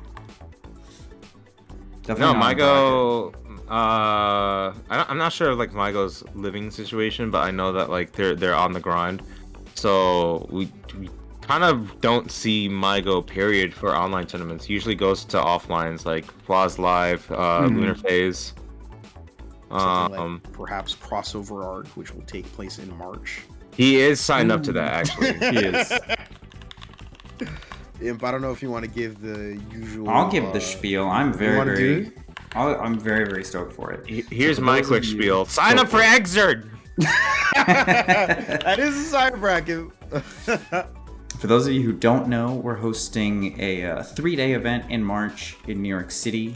We have 6 main games. We got Grand Blue, Strive, Type Lumina, MBAT, KOF 15, and Uni. All 6 of the main games have $1,000 pop bonuses, and then we got a bunch of side games. One of them, yes, is Exerd. But we've also got Pokemon Stadium, Mbon, and Beyblade. So yeah, if you can make it out, definitely come on by. It'll be a blast. We got 100-something people already pre-registered. But yeah, if you can, definitely pre-register ASAP. Prices go up at the start of March. So yeah, if you know you can come, you're in the area, or just feel like visiting New York, make sure to sign up. Couldn't said it better myself. Right now, we've got Mario versus the kids have come out to play. the kids are fighting. It's Adult Swim and they should be asleep by now. Every kid that I know back in the day was up during Adult Swim hours. I wasn't allowed to until I was like 7. So I missed a lot of good shit. I followed the rules myself, so I felt super outdated on like South Park and Family Guy. It was rather unfortunate. It was fun to discover them though. True. Anyway, Maigo needs. This has literally just been 4 throws in a row. Yeah, I was about to say Maigo's gotta discover his Oki options here though. Yeah, I think that was actually really funny because you know we look at like DNO, we're like, all right, it's gonna be left, right, high, low, this, and that. To just opt for the throw like 4 times in a row is just hilarious to me. Oh my god, the escape from the back BC into the snipe! Moon skill spear activation, here we go. And this is how we get it started. There's already like 2 bars available. Manages to block high. Maigo get themselves out of that situation. 4 bars available. How do you want to spend it? Thinking about both of these characters, that's pretty funny. They're both technically low damage because, you know, looking at everyone else, they're able to hit like past 4k, especially if they spend a bar. Both of them kind of have the same idea. Oh, okay. Anyway, both of them have the same idea of wanting to get the hit and then run their mix, and both of their combos, like, max without getting a fatal counter does, like, 4k. Yeah, I think the big difference between the two, in terms of that, like, archetype, is that DA Noel gets to throw in much stronger, it feels like, mix-up options. Like, once she throws you in Oki, while Mario feels safer and has a lot of option selects for dealing with defensive responses. Yeah. Like, DA Noel is more like, make a choice. Or if you're wrong, that sucks. Mario's kind of like, you can choose, but like, not gonna be great, I guess. Mario's, I would say, is like a buffed strike throw game due to the axes, but it's still a strike throw 50-50 at the end of the day. Where we see from Lunar, it's like, alright, I'm gonna cross up break, I'm gonna air dash, I'm just gonna run up throw, I'm gonna do nothing and then throw you in between the first and second pillar activation.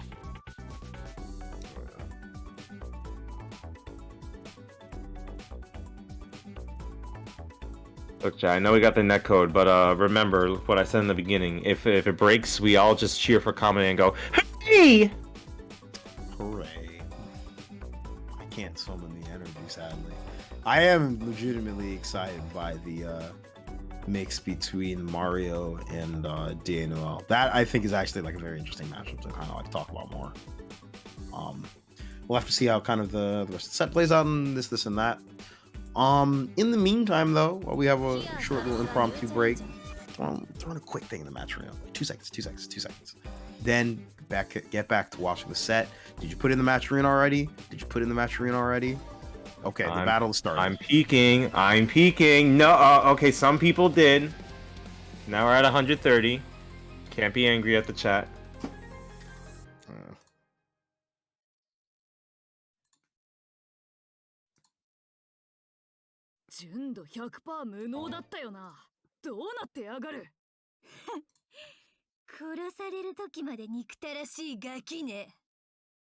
You're a kid too, don't call him a kid. You know how it is. Every kid calls another kid a child. It is just the way of things. It's just like the Rugrats. You little babies, aren't you like one? No, it is, man. Damn, DA Noel, literally the Angelica of Melty Blood. Anyway.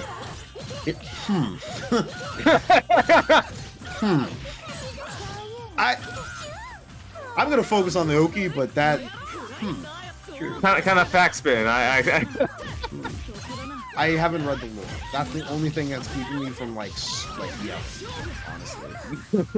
Opting for the safe heat setup here. Yeah, the committal with the nun, but that was smart of Maigo to get out of there so that way they didn't have to worry about the options. Managing the shield there, send the nun out. Air to air in order to meet Lunar. Axe in order to give the plus frames. Moonskill DP coming out. Probably going to see a lot of those Moonskill DPs and ADPs come out from Lunar. They're a huge proponent of using them. And with the massive hitbox and speed they've got, can't blame them. Right now, though, it's time for guessing. Aw, brother.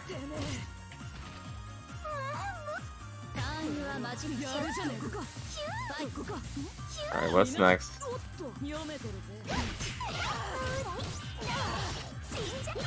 I'm thinking about it, even if Luna goes for the pillars, they still have very strong control of the neutral, and like I would want to think, okay, Maigo could just throw out a nun and harass that way. But as you said with the first match with Maigo on stream, it's not much he can do from full screen where Lunar can just like be patient and snipe with the pillars and get a confirm that way. For sure. Oh. Then what did I just say, brother? No. That was practically a perfect. I don't care. He was moon charging. That's a perfect in my book. That's a hood perfect at worst.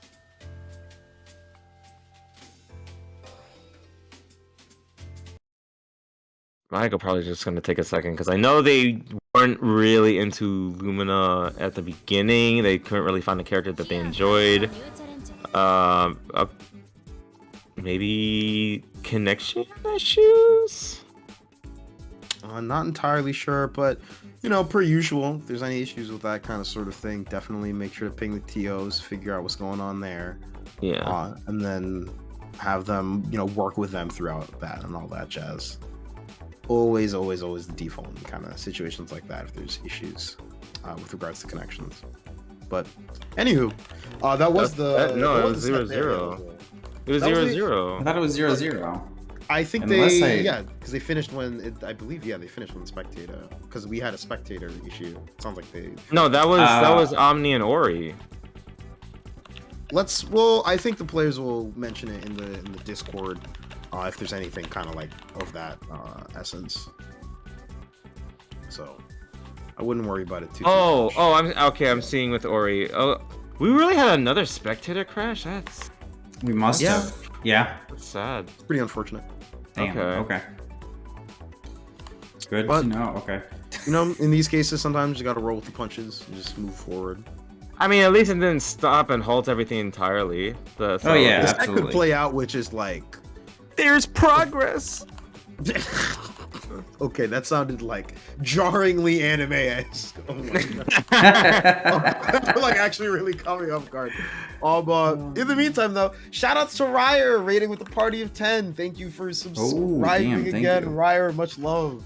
Holy crap, 29 months. That's crazy. Sub Thank you for helping out with other WASD tournaments and events and such. You're awesome. Don't forget that. Ryer, I get to see you in a month, and I'm gonna give you another hug. Yeah. Oh, that's right. I'm actually very, very stoked for that. Seeing Ryer at crossover. Mm-hmm. Should be sick. Are you coming, Towito? I'm being so flaky. Dude. I have a bunch of stuff coming up. I'm going to freaking WeMad this week. Yeah, but that's this week. That's not March. Yeah. Let me cook. Dude, Ryer, wait, okay, I'm sorry to interrupt you. Ryer, if we get light again, we're gonna go off. Look, we'll see. I need to do a couple of things. I would like to, because I want to spend a weekend there and all that jazz. We'll figure it out. I will let y'all know ahead of time. Fair enough. Look, Towito, this is how I'm gonna convince you. You go to Manhattan, you hit 34th Street, and it's your pick of whatever Korean spot you want to go to. Alright, that's Manhattan. It is Manhattan, but we got that. No, because I would go to stay at my. Don't worry about it. I'll mention this after the bracket. There are some logistics to figure out. I've just been lazy. There's also a boba spot near the venue, so if anyone in chat is like, "Yo, boba," there's your reason to go to crossover. And if you win Melty Blood, you get $1,000 in the matcherino.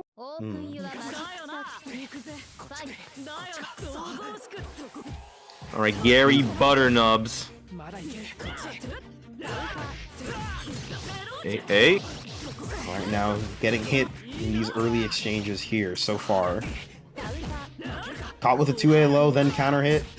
A lot of the mashing coming out here, but Vegeta's opted to use parry pretty liberally, I would say. Nothing like egregious, just relatively frequently as like a layer 1 option. So a lot of those mash attempts in other situations probably going to get called out. Like that shield there with the throw.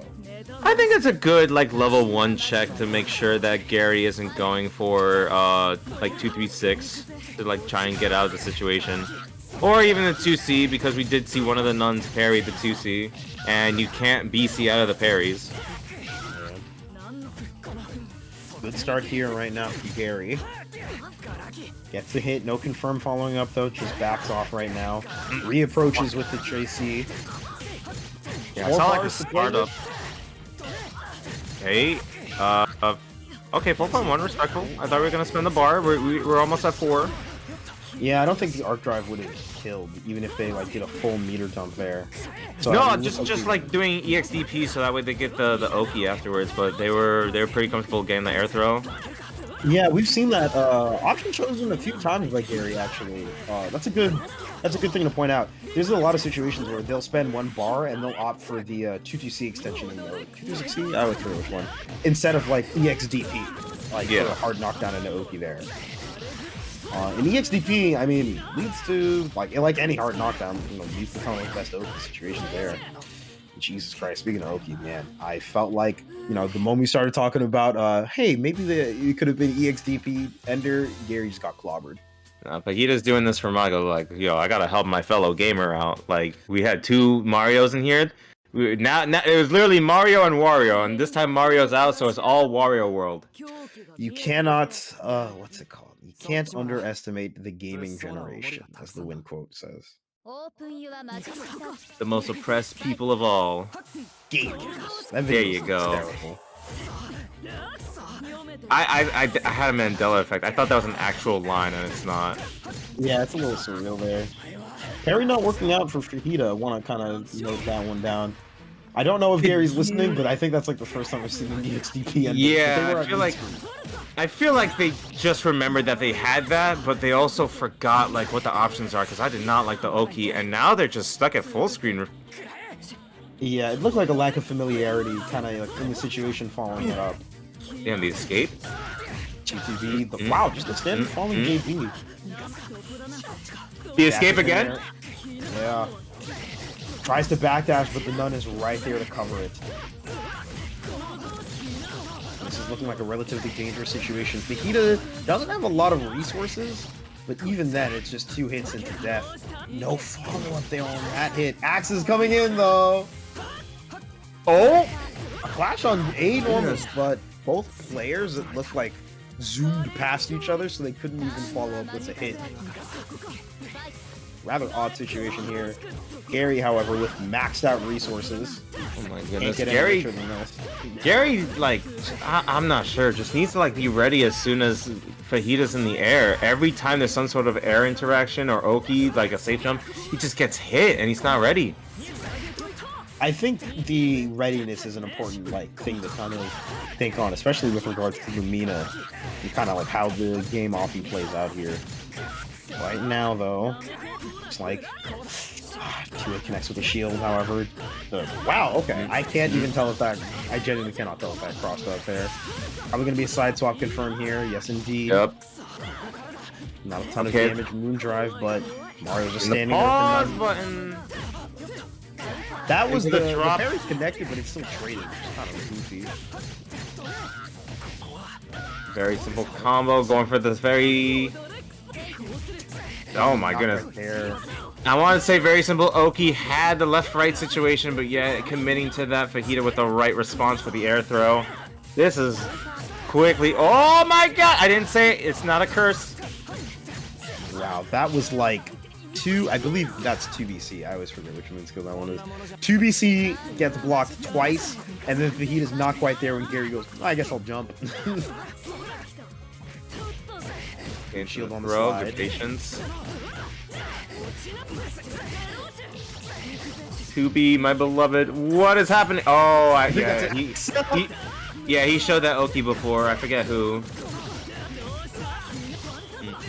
This is going to burn out all of that heat timer. No health gain, no meter to play with anymore. All Tono's got is just a simple moon drive, and that counter hit's going to be a start. Not the ender. Heads. You do have moon drive. You have moon drive. There it is. There's the axe tosses. Not going to lead to anything really. Punch Nun comes out as well. You can't challenge here. It's a little hard. That was his escape option right there. If at first the 2A mash doesn't succeed, mash again. Okay, can we get the Oki? A little bit too obvious, especially with that pause button, but again, same situation as the last round. We catch whatever Fajita was going for. Not gonna opt for any heat. Wants to just do this with low health, it looks like. Slide comes out, still enough time to get the shield. Build the bar, make this count. This should be death, or at least very close to it. Oh, there it is. Gary literally getting this done on a knife's edge. Pico, alright, listen, buddy. Your Jason impression, pretty good, but I'm gonna have to revoke your card right now, because Tono kind of winning currently. Ooh. Man, Jesus Christ, the set is really close. Honestly, with the way the first game went, I thought Fajita might kind of, like, take the second game, like, handily, but this is looking a lot different very suddenly. Uh-oh, and Garybutternubs started pressing buttons, but the wake up 2C working out here. Counter hit also. Not quite a controlled situation. Things starting to go a little bit awry here. That okay. The low shield right there gets hit. I want to talk about that Oki in a moment, but right now we got the set to kind of go through here first. He comes out. That was the proper way, actually. Yeah. Now, actually, it's smart of using the 5A because of where it hits. Yeah. Backdash? Counter shield not going to work out.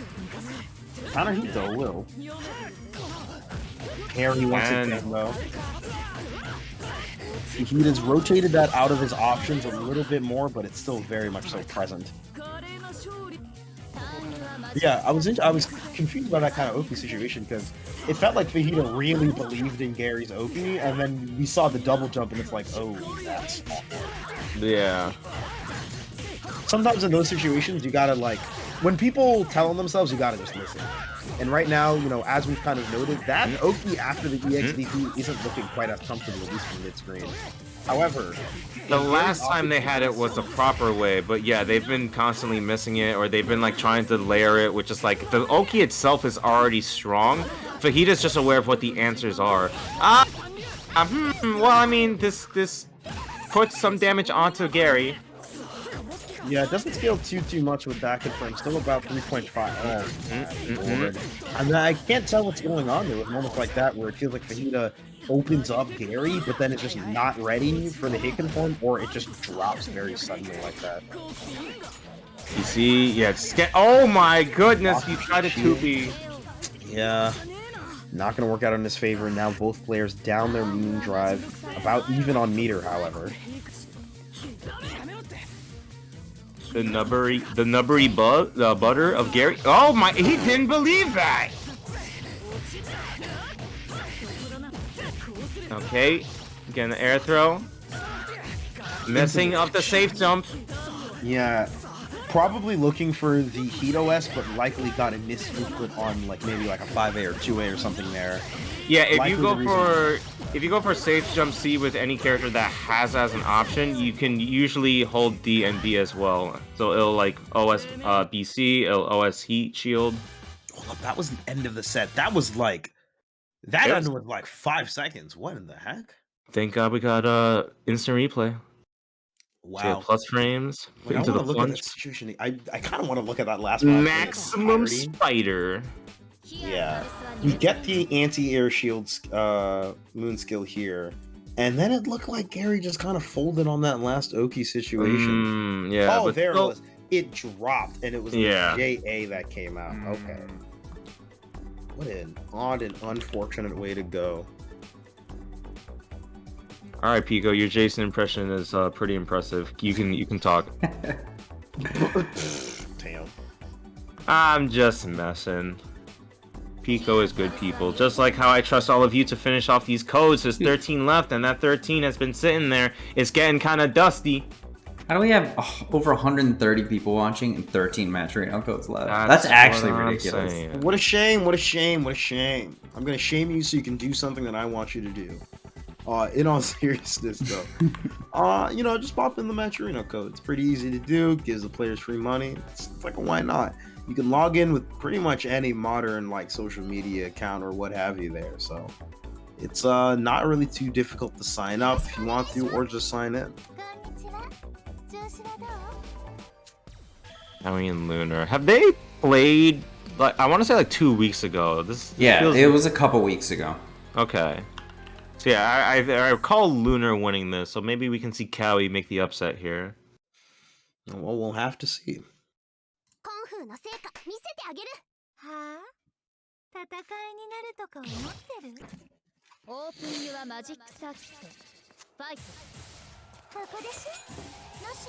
Okay, the patience right now from Cowey into immediate hit confirm for Lunar. Alrighty, it's the classic. We messed up. Yeah, we gotta remember. Lunar forma the hitbox.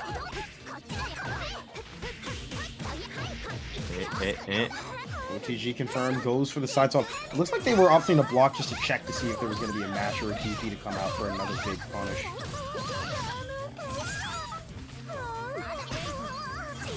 Oh wow, the 2A just a challenge and having the stocks cover for DP. Speaking of.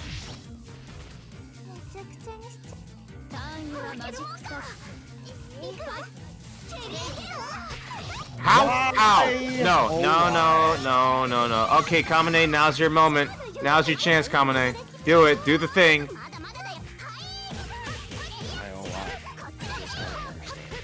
Wait, the reset from Cowey? The true cow? The true... Oh. I like the idea of kind of layering the stomp in there. Yeah. Wow, just ready for the EX stomp right there. Shields it. Oh. Nothing from both players in the air until the latest of air normals from Cowey to counter hit. Hey. Punch this girl. Faith's the DP! And that's a BDP. Should be enough to kill right here. Just needs to find the route in order to go into arc drive, but no! Where was the 3C? You could have gone into Dragon Kick Super!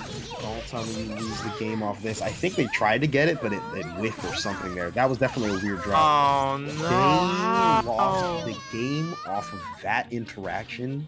What? That is a heartbreaker. Wow. I do not know what to tell you. That's just unfortunate. I would blame the stage and be like, alright, I'm picking a different stage. I don't know what that was, but it was clearly racism. I mean, that's just my commentary. Don't worry about it. Oh! No, I just forget if don't worry about it. Figure out, dude. I'll tell you later. Backdash coming in from Cowey right now. Backdash finally gets covered, but not a full confirm. There's been a couple of weird situations, it feels like, throughout this bracket where, like, sometimes players will get a couple of hits, like, in the middle of a block string, but they're not ready to hit confirm, or maybe they just aren't used to, like, confirming with, like, the buttons remaining on their Gatling string. And kind of just, like, a weird, like, phenomenon, it feels like, on this one. Double jumps looking for something, but all they get is a counter hit in exchange for that. Spears are set up. There's 2 bars. Oh, out. That did reduce the reward on that and avoided another like setup into that situation. However, yeah, that looked like Lunar was just not aware of that sequence, and they're just making the most out of this right now. Damn, just white lights, flashbang. Yeah, seriously.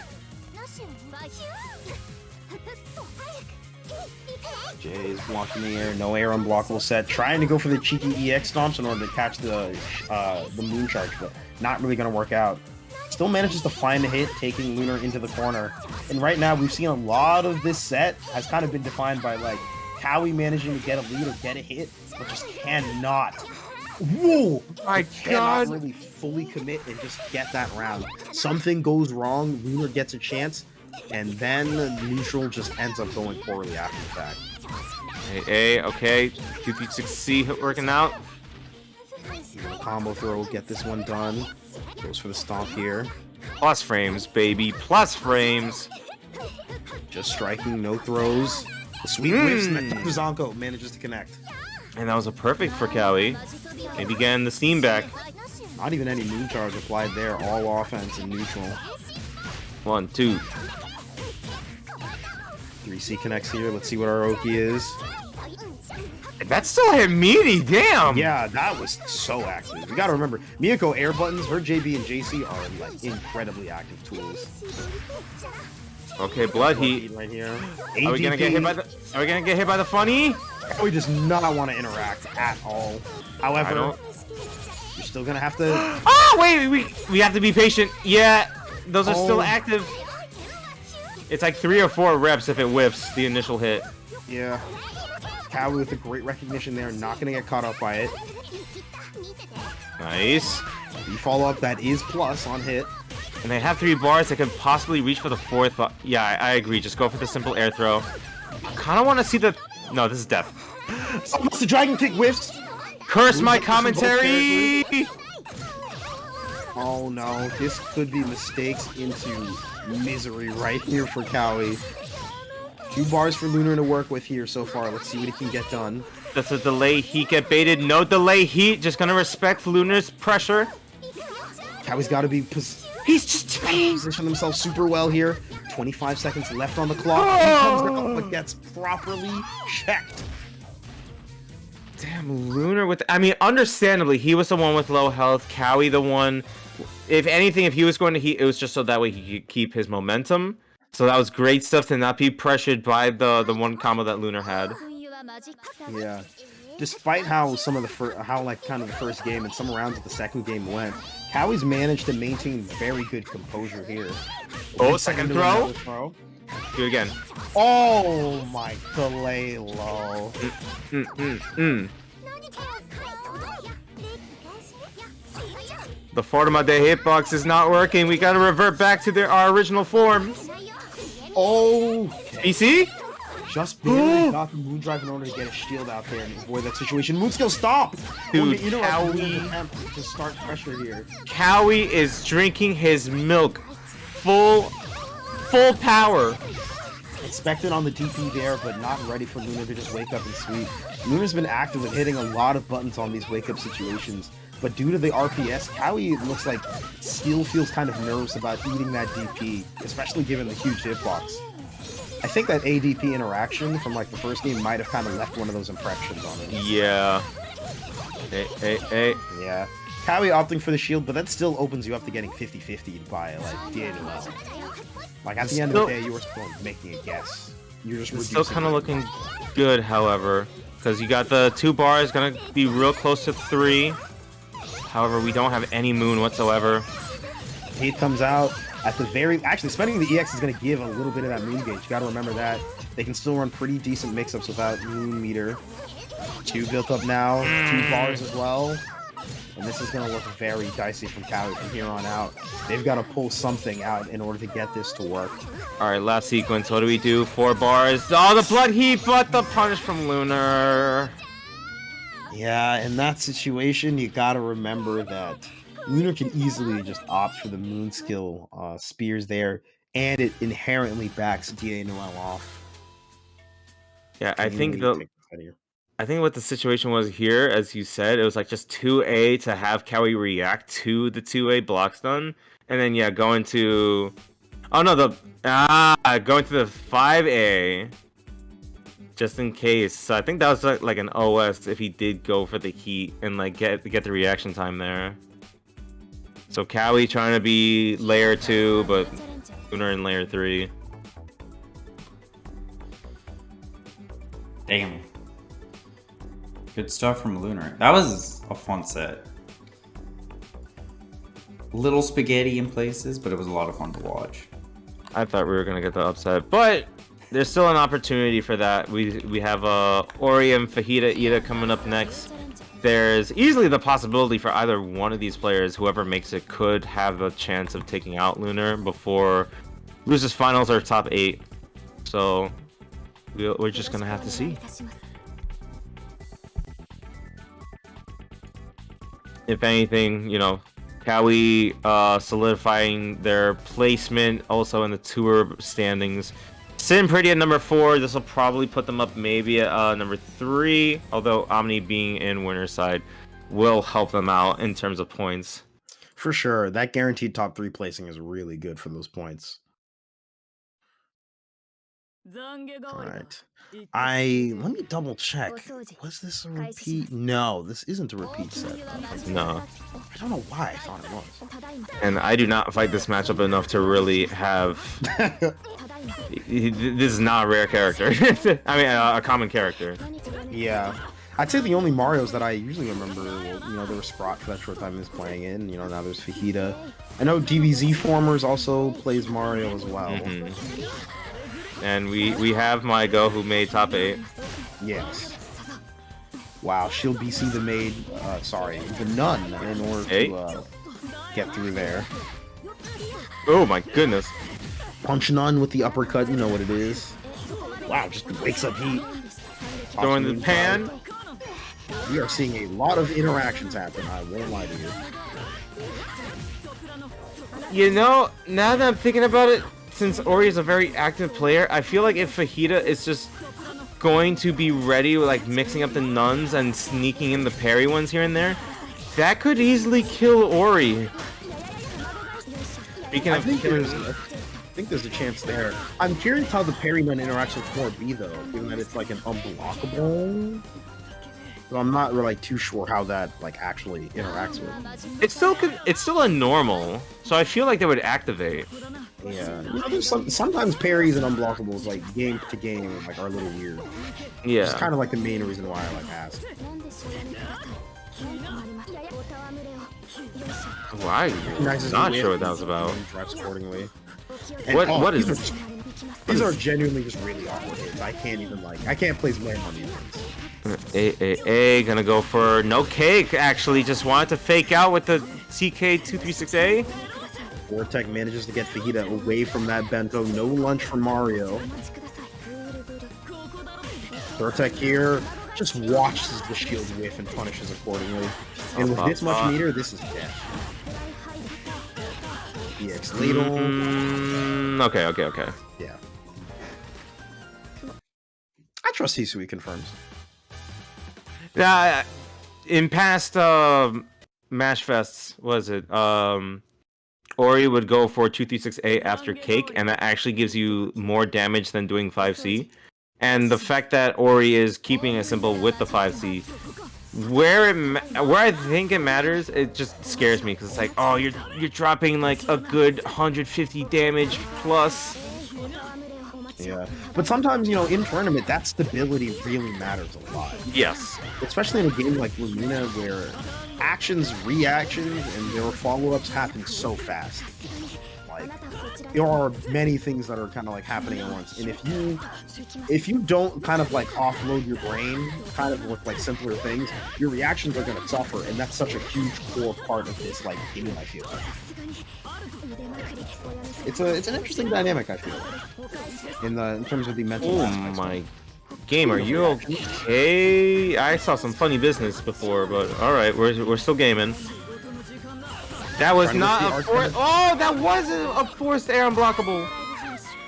Yeah, it looked like it caught the landing instead, and Ori was in a weird position from blocking. I think it was the air web. Red.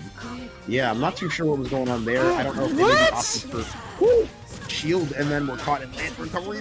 Jesus. EX Ladle for the knockdown. Oh yes, connects with absolutely nothing. This is looking from bad to worse for Fajita right now. Got enough moon for a moon drive, but bento is gonna get placed. Just checking for moon drive activation. Gets out of the corner, put him back. Nice. We can. Okay. Great placement of themselves in the air in order to get that counter hit, and a nice confirm in order to finish up the job. I will say though, I think Fajita's definitely got more than enough fight left in them in order to make this work and bring it to a game 3. Yeah, BC out just to avoid the nuns. I agree. BC back. Anything you can do, they can do better. Hey. Maximum Spider. Axes are set up. Not going to punish the heat, actually. Oh, yeah, I'm not sure about the 3C decision. Yeah, I don't know if that was a misinput or what. That looked a little awkward. Parry comes out, however, that does connect. It's a good damage, actually. Air throw? I agree. See what we get from the TK. Only one bar, not going to be able to do the job quite yet, but this is probably going to be...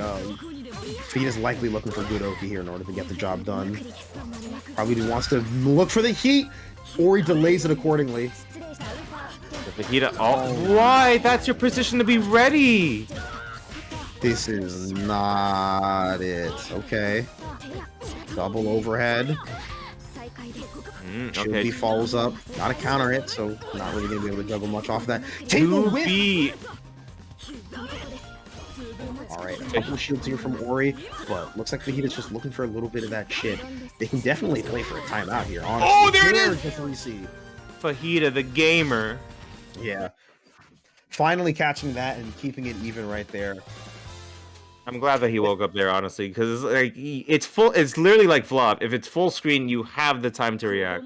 Well, it's like system-wide between characters, right? You know, if you're full screen and your characters are neutral, you can 3C it. Shockingly, that's the first time we've seen Fajita on stream get the 3C on the B follow-up from full screen. Moondrive activation. And again, with Lumina, all about like really good reactions right there. Checking the chair with the Moondrive there, Ori opting for the Moondrive herself a little later on, but Fajita looks like they're very on top of it here. Gonna go for the side swap. Let's see what we got next for Oki. A straight strike throw, and it was strike. I wonder how much Fajita's gonna look for the heat here. It seems like that's like one of Ori's most leaned upon options on defense, especially when they have meter. You know, they place it in kind of different areas of an opponent's block string. Nice safe heat. Yes, she has to rely on the system mechanics. Yeah, it's felt like heat, especially, I guess. Yeah. If there's anything as like a retaliation button, 6C is actually pretty fast. As like a, you know, not necessarily a stop sign, but more so like I'm going to fight back. Yeah. But a couple of interactions later, and it felt like from what was sure to be Fajita's round, with like the opening there, suddenly after like that safe heat setup from Ori, just and then kind of disaster for them. However, they've got a couple of resources to play with going into this next round, and they're going to immediately pop one of them. Moondrive coming out here, and look at the meter game.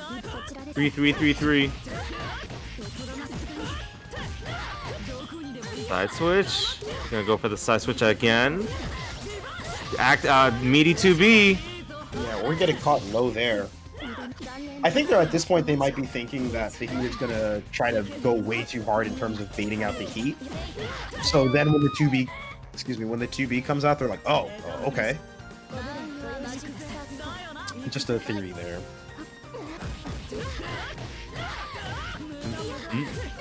Alright, to get the first hit of the round here. Remember, this does decide the set. This is just loser's quarters here. Wow, holding shield, but Ori just opts to go for the cake. But now, yeah, I was gonna say you're stuck because the cake is there. I mean, I kind of get what he was going for. Fajita wanted the parry none to come out, so that way it would activate. Oh, this sucks. This is rough. And Hisui combos are more than long enough to drag out that bloody time. This defense is crumbling. Alright, probably gonna see a Moondrive to keep. This defense is crumbling. Yikes. And there it is. Ori manages to keep themselves alive and stays in loser semis. The oppressed gamers will stay oppressed. It looks like it. Yeah, like what happened here? I mean, okay, the cake. I can understand. It's cake. You're not sure, like, what's the next situation. You're not sure how plus it is. Yeah, it can be vague to see, but I think the roughest part about that is they just opted for straight up shield, and Hisui's air dash is like really good for quick overheads there. Yeah. So I don't like the shield there as an option. As much as it sucks, you just gotta block that out and react accordingly. Because it's not like Hisui's gonna hit you with like a super long range sweep. So at worst, you can just fuzzy guard in that situation. Oh yeah, that's true. Right? I didn't even think about that. Yeah. Like I would just like block low if I see Hisui so much as a jump. I'm just gonna block eye real quick. But yeah, I feel like there are kind of times where I'm saying time too many times. There are a lot of situations in which, you know, the game kind of lends itself to, I want to do this option because this like covers this and I don't have to think about it. Yeah. There's a lot of like areas in which you can actually just kind of block out a sequence and it's not like too big of a deal. But you know, there's a lot of temptations for like, if you kind of break mentally and you get like your nerves take a hold of you, you just like tap shield and then suddenly you get counter hit into like a lot of damage. So, you know, that's just one of those things. And now it's time for top tiers here in winners finals. And also, funny enough, if anyone looks at the bracket, it's seed 1 and seed 2 versus seed 3 and seed 4 down in loser semis. So let's go, Imp. Good seeding. All right, the dash up Aaron almost managing to get the first hit of this set so far here for OmniSScythe. Remember the usual, winners finals, 3 out of 5, yada yada yada. There's going to be a lot of MBTL right here, probably. Yeah, I mean, this is also kind of clear as to why Lucy would go for Roa. Has plenty of games to see how Omni will play, if Kouma is even needed. Nice tag right there with the jump deep, but no... Wait, maximum? Hell yeah, baby, we're going for maximum. I'd say especially one of the good things about Roa, you know, on top of like a ton of good ways to play along the system, just the neutral control really. Like Kouma against PCL, it's definitely not like a terrible matchup by any means, but kind of trying to deal with PCL and interacting mostly on her terms can be very frustrating in certain situations. Okay. Alright. Back to here so far. Plus frames just slowly walking up to A. Looking for an option from Lucy, but it comes out later on and gets OmniSScythe counter hit for their trouble.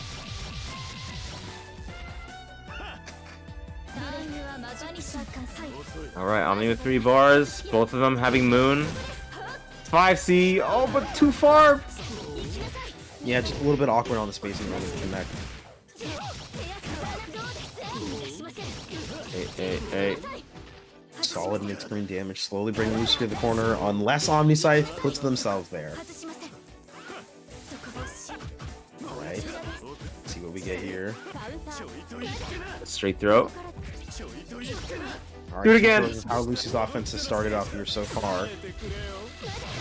Not a lot of meter to play with. Ooh! A really weird 2-1-4C interaction. That hit like super late. And I can understand why the civil combo didn't want it to drop. Don't drop on me. You got this. This is just 4 bars. Kill, all arc drive. Yeah.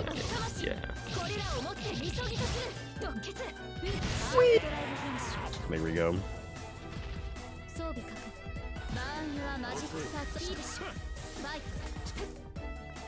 Well, don't put yourself in the corner, Lucy. It's one of those things you really got to be mindful of positioning. You can be any character in the game, but putting yourself in the corner is still not ideal.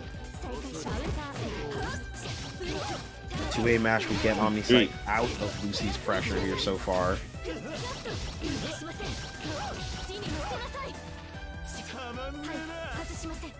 Hard knockdown ender, and OmniSScythe just wants to get good positioning here. Forcing air shield here, catches the landing accordingly. Okay. The combo here. Well, end the sequence, I mean.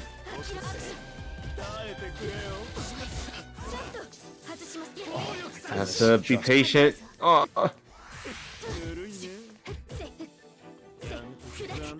Speaking of patience, oh my goodness, Lucy's just like, I got this.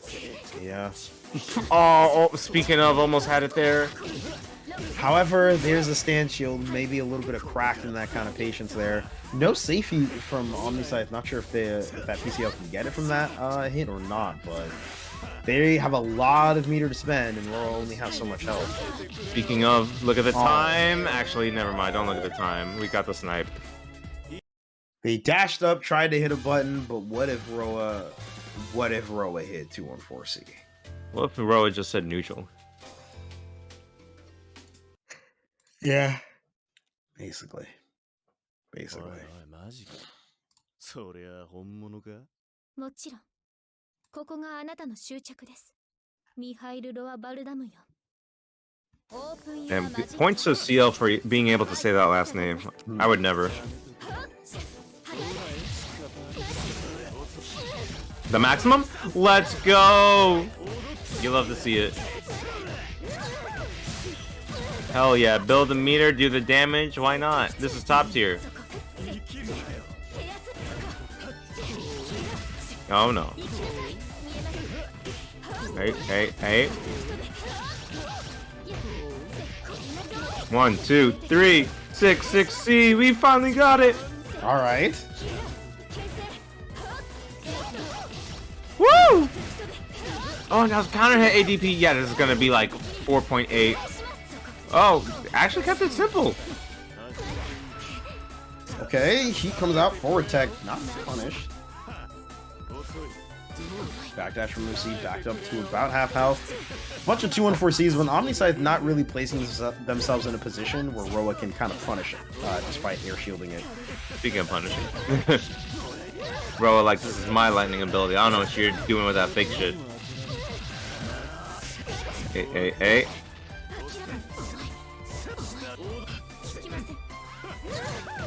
Blocks here. Oh, the 6C connects. Damn.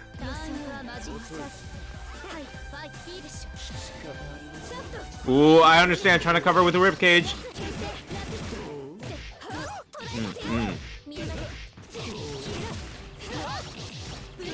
1, 2, 3, 6C.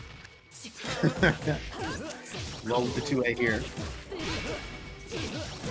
New basic confirm, nothing too crazy. Oh, Hello? Weird ending there. I think they dropped it, but it still happened to lead to a good knockdown, so it's kind of fine.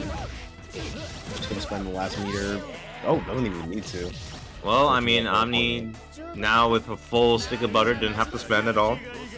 Yeah. Oh, Again my. with the A ribcage? Why? I just don't understand. Goes into Rekka, probably gonna cash out a bit of meter, yeah. Shield Okay, comes good out escape. to late B.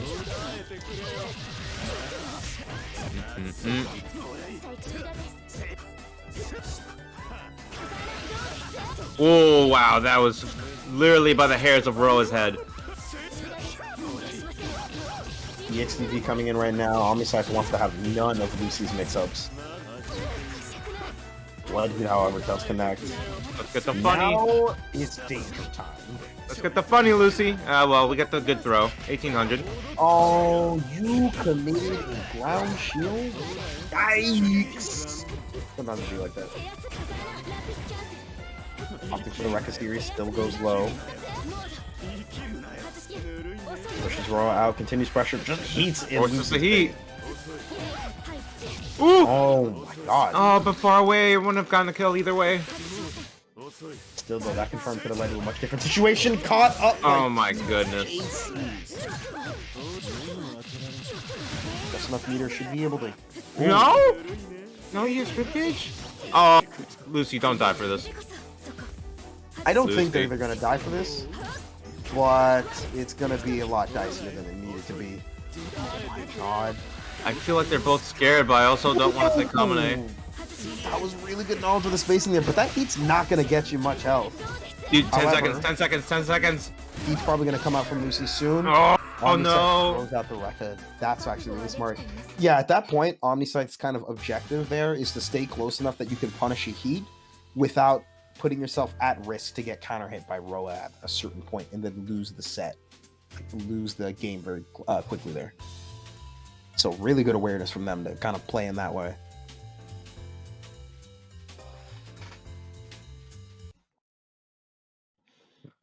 On my way with a fork to eat all that spaghetti that's on the training room floor. そりゃ本物 It's been a bit of spaghetti tonight, I would say, kind of in general.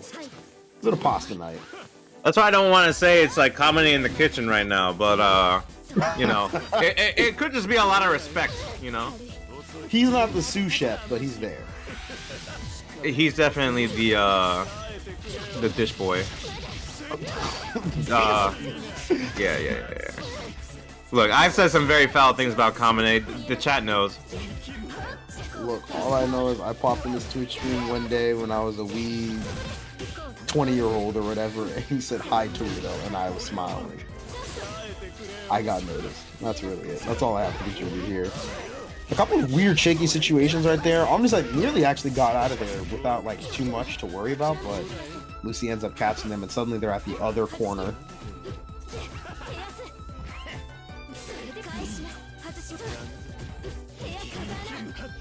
TC anime clash on the BCs right there. And man, there's just a lot of these situations where OmniSScythe, I feel like, is just kind of throwing out, you know, the shield briefly, and then unfortunately it just doesn't work out and they get kind of like clipped by somebody afterwards, either an IAD or something else. Coming out right here. Lucy gonna get these initial hits here so far. She's looking like, you know, she's in a pretty good position so far. 4K, relatively par for the course for Aroa confirmed. Nice hit there though. That one was a really odd situation right there. Still managing to make the 2C connect here. Tons of mirror to play around with. Pretty much any hit gets it done. And the 5A counter hit, and Lucy was not expecting that to hit there. Went for the throw, which whiffs. Alright, beautiful dash out from OmniSScythe. There's so many situations in this game where it can be very hard to I came in just in time, baby. Beautiful reaction to go for the moon drive into that blood heat. This is going to be a lot of damage because that meter was super high.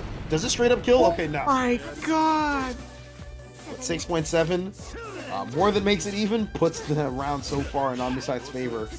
And that's why I call it the funny. And that's why I call it the funny. Jesus. But now, since OmniSScythe got the last arc drive, he won't have the fourth bar where Lucy will. JC manages to connect past the clash frames. No follow-up from OmniSScythe. Small OTG hits, but nothing really deep. Couple of 5Cs, but otherwise Lucy gets out scot-free, to be quite honest. Hey. Omni actually said in chat during that, hey. I don't understand. I just realized it. Yeah, come on. If OmniSScythe loses, I will lightly tease them, as I don't know them that well, so I can't really go hard. But meaty 5A. Meaty 5A. But if they do win, then it's a flex. Now, well, yeah, exactly. They gotta win. If they lose, every time I see them, I'm just gonna be like, "Hey." Yeah, but now OmniSScythe is up 2-1, and I wonder if Lucy changes characters here, because there's a lot of times where if it's kind of for the set, Lucy will end up switching off to a different character to try to make it work. I'm curious to see what they end up choosing. I would want to say Vlov, but from what I understand from other Vlov players, they feel that the matchup is a little more so in PCL's favor. So yeah, it's kind of like Roa's the better bet. I feel Lucy's more comfortable with Kouma. Could do Mash because she can at least play in the air along with PCL. I don't know if that is the answer though. Yeah. Honestly, I think the Roa would be fine. I think it's proven to work out throughout this set. I don't think there's any major reason to change. Maybe Lucy will see something that I don't, or will disagree and then opt to change characters anyway, but we'll have to see how this ends up playing out here so far. But yeah. It looks like Lucy is contemplating a different character here. They are selecting the character, as you can see from the lobby. They are gonna go for the Kouma. Personally, I would rather play as Roa. I would not want to play as Kouma, but maybe they want to switch up to see how it kind of plays out.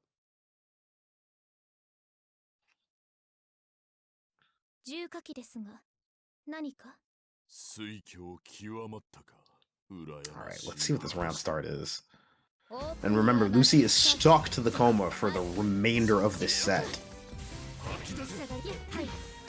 JC comes out, both characters are back to neutral here so far. And that's kind of one of the main issues here. PCL has a lot of ways to just kind of force Kouma back. Kouma makes a really good job of kind of honestly having an amazing close range game, but PCL's ability to play keep away and or evade situations by Kouma and also maintain offense while avoiding a lot of Kouma's defensive options make her a pretty good pick if you want to deal with like Kouma players. Even when Kouma does get in, you know, still has like a regular reversal option as well, and you know, not too shabby like A-normals. And we're kind of seeing this play out right now. Just the natural game plan of like PCL like ends up functioning very well against Kouma, where we're just kind of seeing OmniSScythe back off, not really try to interact super hard with Lucy at a close range. Pretty decent connection into the 2-4-8, but Lucy backs off surprisingly. Omni didn't really have any resources for a reversal. The most they'd have to deal with is an arc drive right there. Good heat in response to the 2-2C. That's not a lot of meter that Omni's burning, and they do get to avoid what could have been a disastrous situation. Jailed into the unblockable, popped the moon drive, wants to set up for a kill here. Not gonna get it, but just backs off and avoids the 2B. And yeah, already first round in OmniSScythe's favor here for this set. Or rather for this round. They are at set point here. That JB connected. Oh, so good. Gonna make for a good connection here right now, and suddenly OmniSScythe is in a pretty damn good position here. Moondrive comes out, but is immediately 2A'd. However, 6BC actually manages to connect. See what the Oki looks like afterwards. No! JB is just shielded right after. And right now, it really feels like Lucy just can't get it started in some way or the other. Stand shield doesn't work out. 2A comes in, and man, just the instant DC. Come on. You gotta let it play out. You gotta be a good sport about it. You can't quit out like that. I don't even know if that combo's gonna kill. You gotta let it play out. Was it Lucy that did this on stage at Frosty Faustings too? There was somebody who did it who like knew they were gonna die and did their usual quit. Oh wait, that's what happened? Okay, I thought Kamine hit her too. I was gonna be like, dude, Kamine is hitting everyone tonight. No, that was just a DC on. I'm not even sure if that was the last hit confirm, honestly, of the set, TBH, but it is what it is. Either way, this puts OmniSScythe in a guaranteed top 2 placing. Very good for the tour points, at the very least. And, you know, for the tournament in general, winner side grands is always a good spot to be in. Don't clip them like that. If you don't want to be clipped like that, don't leave like that. True. It's at 5 a.m. for me. I'm putting this whole thing together. You don't want to be clipped like that, don't leave like that. Honestly, straight up, like, it's that's really it. as simple as that, I guess. I will say, Lucy, if the connection is bad, then that's definitely a thing to talk to the TOs around and kind of like figure that out if a connection test is needed, and all that jazz. You're playing Arc Knights right now, Ori.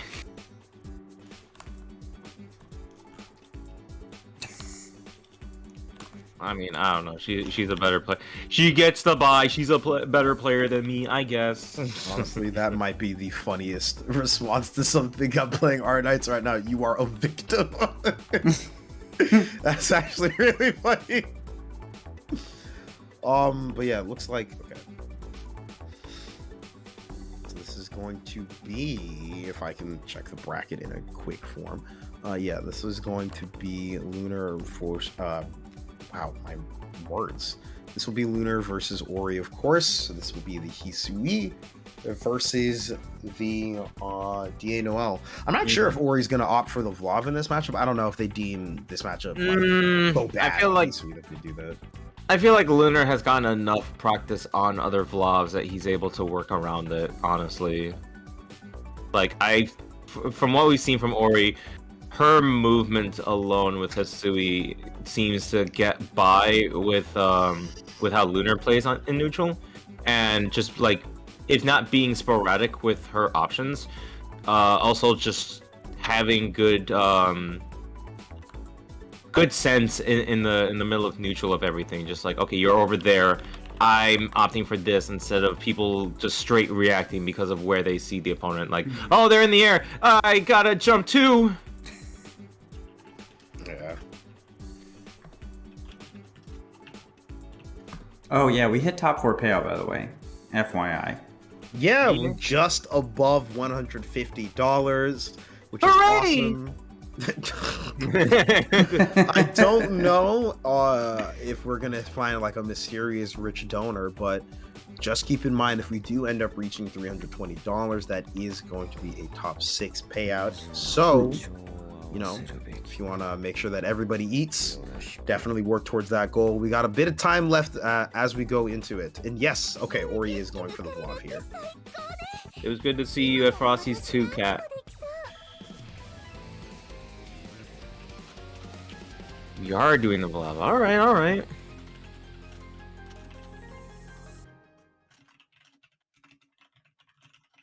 Safe!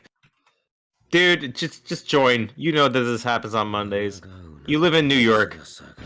It's Monday night. There's no excuse. I mean, there's only one thing.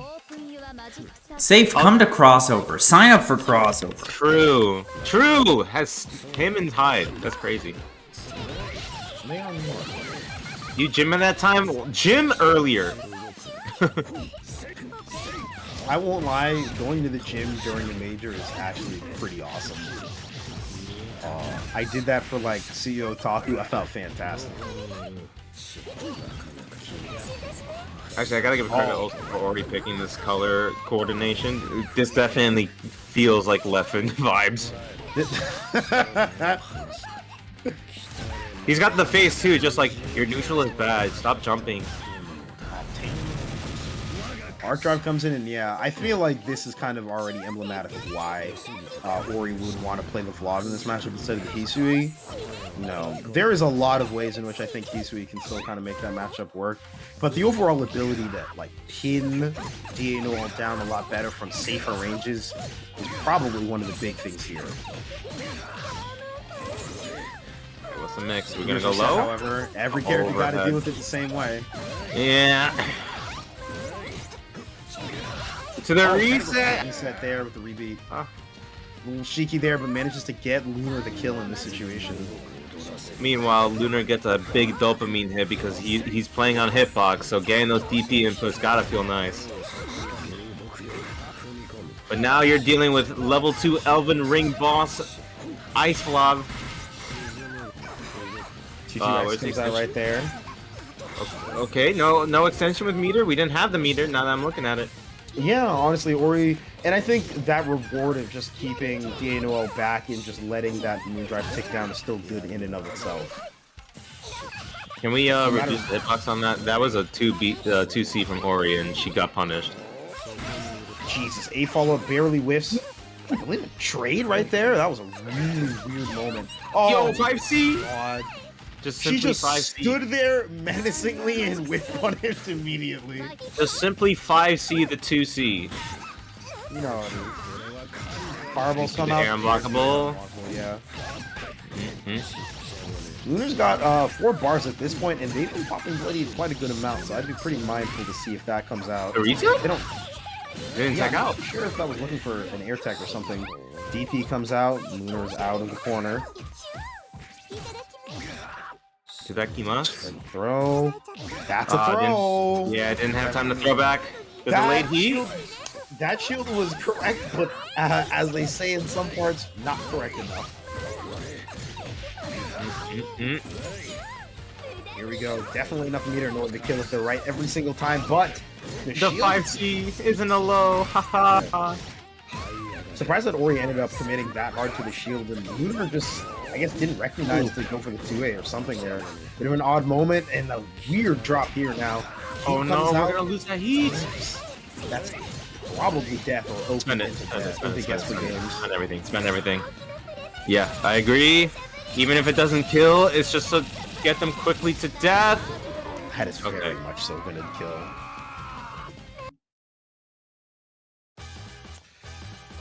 And that first game going, unfortunately, to Lunar there unfortunately for Ori, I would say. That was like so many near wins and then just doesn't quite work out. Here the air Comes out, gets blocked. Moon drive on the whip, just trying to maintain a good position. That reset too, weirdly, because the spacing from the 5C didn't give the hit stun. Crouching shield coming out from Lunar, but not going to work out against the BC normal there, coming out from Ori. That's the mix. Going for the air dash. Alright, I would expect it to be. Comes out, not quick enough in order to get a counter hit damage, but still. Where was the jumpy? That could have been game. Okay. Ooh, just a slight delay right there on the IAD overhead. User set up. Not close enough, Lunar, in order to kind of go for like a mix-up despite the shield, or just kind of backs off and just, you know, probably shield deactivation. Why would Good you go for the recognition. reset? I'm not too sure, because Lunar had mad meter to play around with too. Actually, and you know what I'm thinking it is? We still gotta remember he's playing on hitbox. I feel like that was just a strange misinput, and like he went for the inputs too fast. Yeah, it could be that as well. That definitely, I think, is a fair explanation for some of, like, kind of the input drops, or maybe weirdness that might occur. Standard delay, a follow-up to beat the BC here.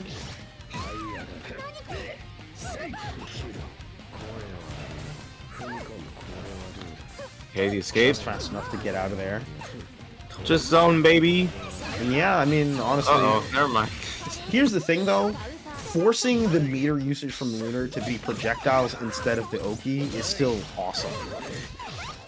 However, a couple of moon skills and a good confirm. That meter is looking very healthy right now. Shield BC coming out from Ori right there. And that should be it here into Arc Drive. Finishes it up there. Yeah, just to be safe.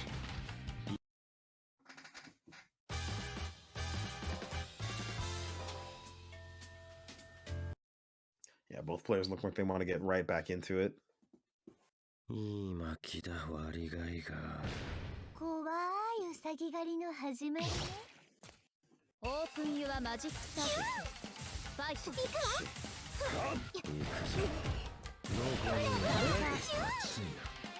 Okay.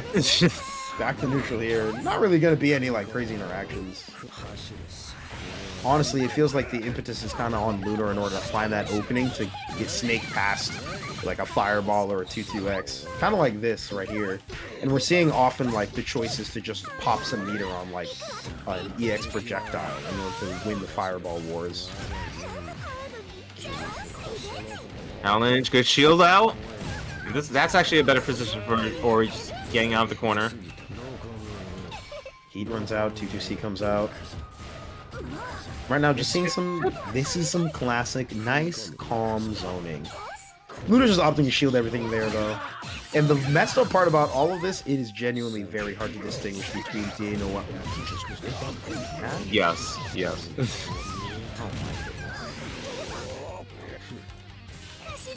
Kind of as I was saying, one of the hard things to tell is whether or not DA is crouch shielding or stand shielding. So trying to go for the 2-2B right there in order to call it like a stand shield can sometimes be a bit awkward. And you know, there's no like full screen overheads, but air unblockable? Okay. Ooh. Charge Rekka manages to land. Yeah, they didn't have the meter for the forced air unblockable, so smart of Ori to go for the cross under. 2+ frames. That's crazy. The dash up 2A. Oki coming out right now. Ori's been shielding this so much, and Lunar hasn't really just kind of ran up and like thrown, which is interesting to me. Oh, that punished for the crouch shield on that whole sequence. Oh, The this back is also half of spooky. T2C connected. Ain't that a shame? And we're gonna go back and zone. Unfortunately, Lunar just a little too close. That one I got hit. Okay. Lunar's been opting for the overhead part a lot. Yeah, I'd say that's oh my, that dash on is, You are dead. that was actually really cool.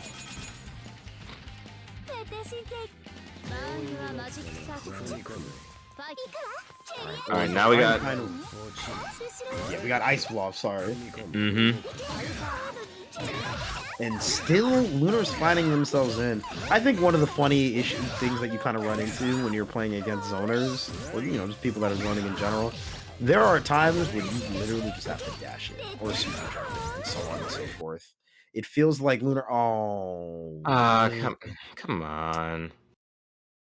gotta let it play out. Gotta let it play out. Just let it happen. You gotta let it happen. You Do get- it for the you con. get- I understand it feels like trash. Maybe, you know, you shielded something or you blocked something and the game didn't read it. I get it. Ha, we're playing in rollback and we gave you guys this option. We said, alright, do you want to deal with poopy PC or do you want to play with Powerhouse PlayStation? But you made the choice, and I mean, we're here providing the content and you guys are also part of the act. Just let it rock. YouTube is looking at this too. I won't lie, these are permanent. You gotta remember, you can head off into, you know, the YouTube channel. It's a little bit in the 4K. But Kouma. Someone already have a Kouma. It's Lucy. I just didn't have No. time to change the name. Okay, I'm on crack. Thank God. I was like, this is Yeah. wait, this is semifinals. Oh, No, this is thank God. All right. this is the Akuma color. This is Lucy's color for Yeah, sure. this is just my crack addiction from I'm pulling up. Don't worry about it. No, I understand. You know, everyone got the Gekio popcorn from Frosty's. You know, we're all eating that crack corn right now. I'm currently eating some cinnamon roll crack corn. So I wasn't there for Frosty's, man. I didn't get no Gekio. you didn't have a middleman. That's crazy. That. Ooh, 5-8 anti. So one of the hard things about this matchup, Kouma in the air, but in all seriousness, you've got a lot of options from Dino to kind of play around and maneuver through the screen. So leaving yourself in the air, especially at super jump height, can be very awkward, especially when you have to deal with tools from Dino like either projectile, spear, or things like ADP, for example. So it can be a very hard time sometimes positioning yourselves accordingly. Positioning yourself. Ooh. Punches, girl. God. Ooh. Punches, girl. Ooh. This man's a demon.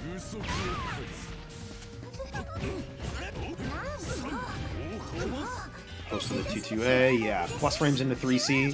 3C as a normal is super brolic with its hitbox these days, so it's a very effective tool to kind of catch your opponent doing nothing in neutral or trying to jump, because it will catch that and still lead into the launch state there.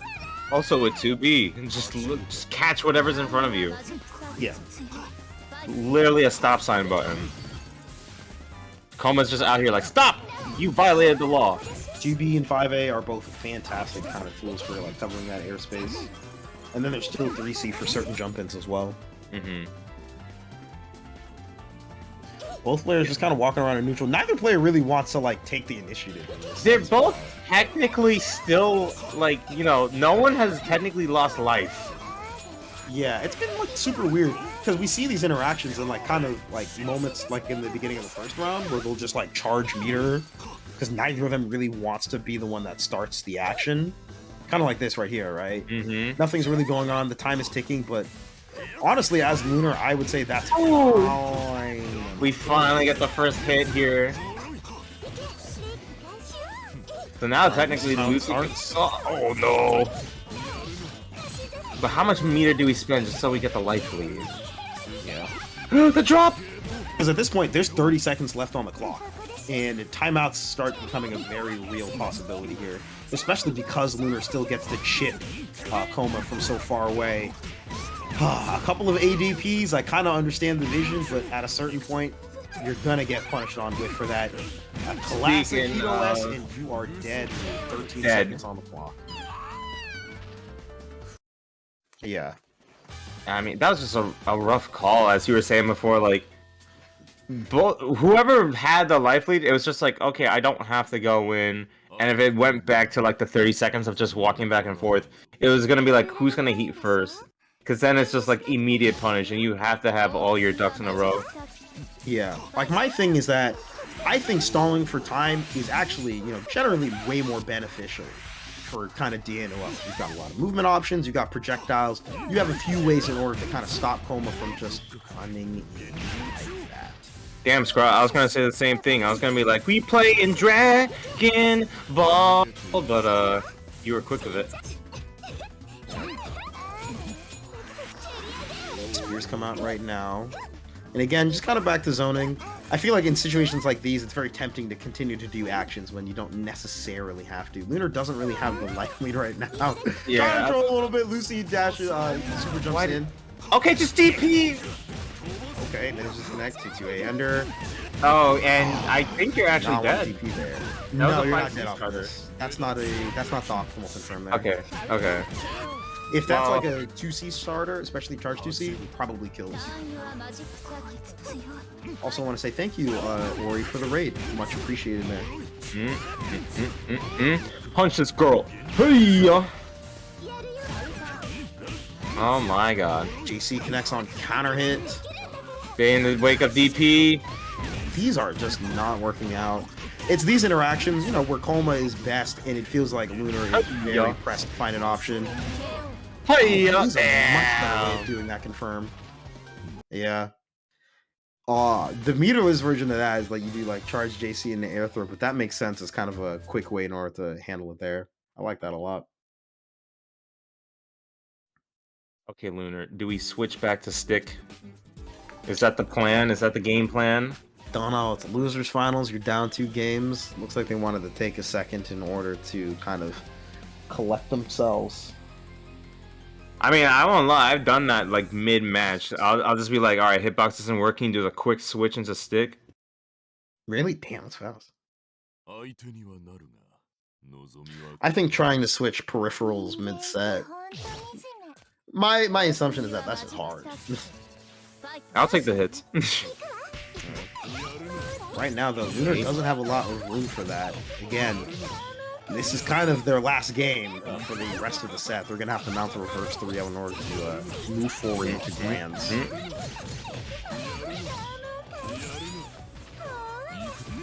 Hey, the activate. Good block on the cross-up attempt. 2B wake up.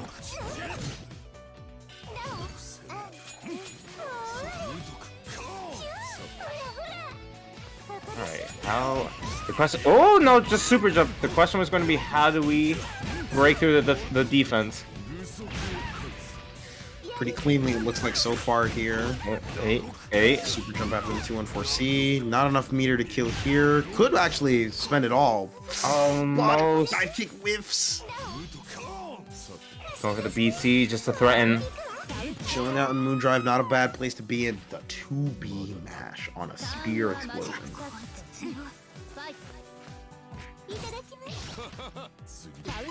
Raw throw comes out here from Lunar. Alright, Lucy, 2-2-C.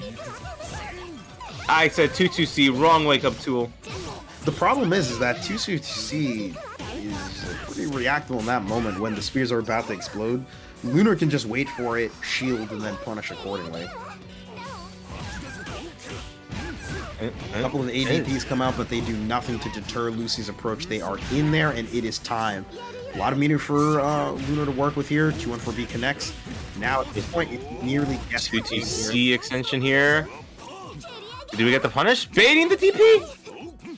Jump cancelable, though, because it's the moon skill version. He's just threatening because, yeah, he's able to jump cancel out. But why are we wasting the moon meter while we're at it? Oh my god, ended up sideswapping with a 2-2B. Lunar's still barely alive here. Be careful, be careful! They are still ADPing unperturbed. Tried to go for the arc drive, but it didn't work out. Why? See, and if I actually hit there, oh no. Why? That was weird. I'm not even gonna say hitbox for that. I need an explanation.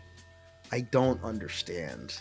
I genuinely don't understand. Flag is not gonna work here. Spears come out, the arc drive whiffs. Okay, that's fine. But then Lunar dashes in, and then Lucy just mashes as they've been doing for kind of the entirety of the set. Sonic Fox, that's what I'm saying! Fuck meter, fuck plus frames, I'm going in, and just to die. I feel like jumping in front of a rope right now. That's what Lunar said. I'm just confused. I'm now going to watch Onimai. Okay. Okay. I'll be back in a... Oh god, these guys are gonna play out the set. Damn it. Every time. You can bounce if you need to for a second. I'll be back in like one quick moment. Sonic Fox, I see what you're doing. You're gonna wait until the last chance qualifier comes. You're just gonna sweep everyone. I got you. I understand you. I've seen your tactics. You can't hide behind your suit. I love you though. All right, breaking up the offense from Lucy. A. Dude, I know it's late. If I'm slipping and messing up names, I know it's late.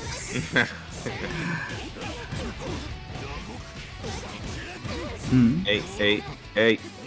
Messing up the extension.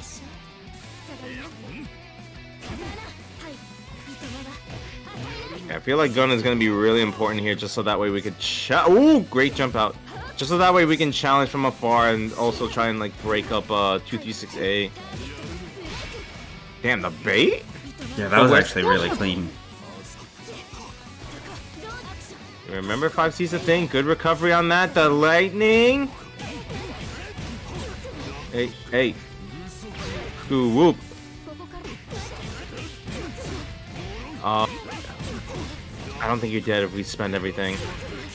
Yeah, no, not yet. Last chance. Damn, same sequence. Hello, I am back. I see we are continuing on with Kouma Gaming.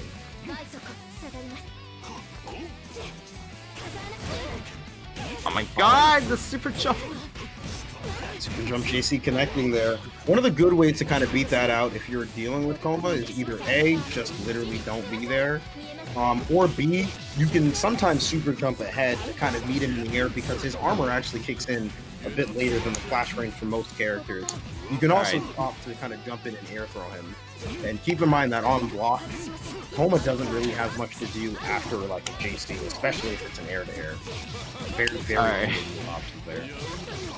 Well, you're trying to cover Lucy and hide behind the fact that 2B stuff's like a 5C right there. I'm gonna need for next tournament, I'm gonna need like a 2B counter for how many shots I need to take, because what the hell? I mean, yeah, I don't know what to tell you.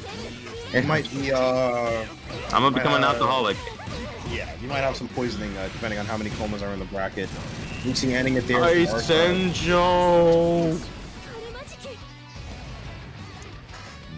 Already, this game one is going a lot better than the last game of their last set in Winners Finals.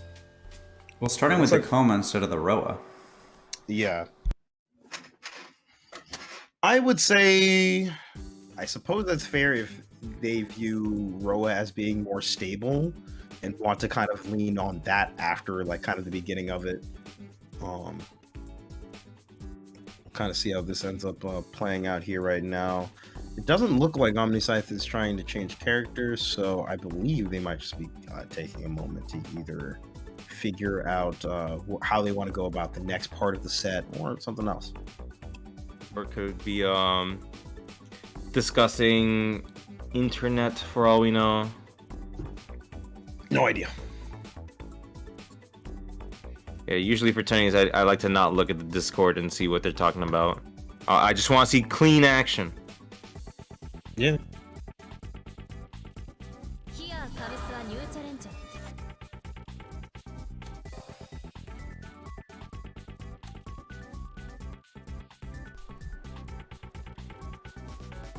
Alright, I'm just gonna have a Lucy host. My snack box died, so the port died, so I gotta lean over. Give me a second. Not the snack box dying. There's no snacks. No snacks in the box. It's empty because somebody went in the fridge. I mean, hey, you could have that one roommate, you know. Is this my stash? Okay, got you. Next thing you know, they're sleep eating. I have siblings, so these things just happen all the time. It's kill or be killed in the food game. You know how it is. Right now, we are still moving forward with our grand finals here for WASD Monday Night Mashfest Season 1, Episode 4.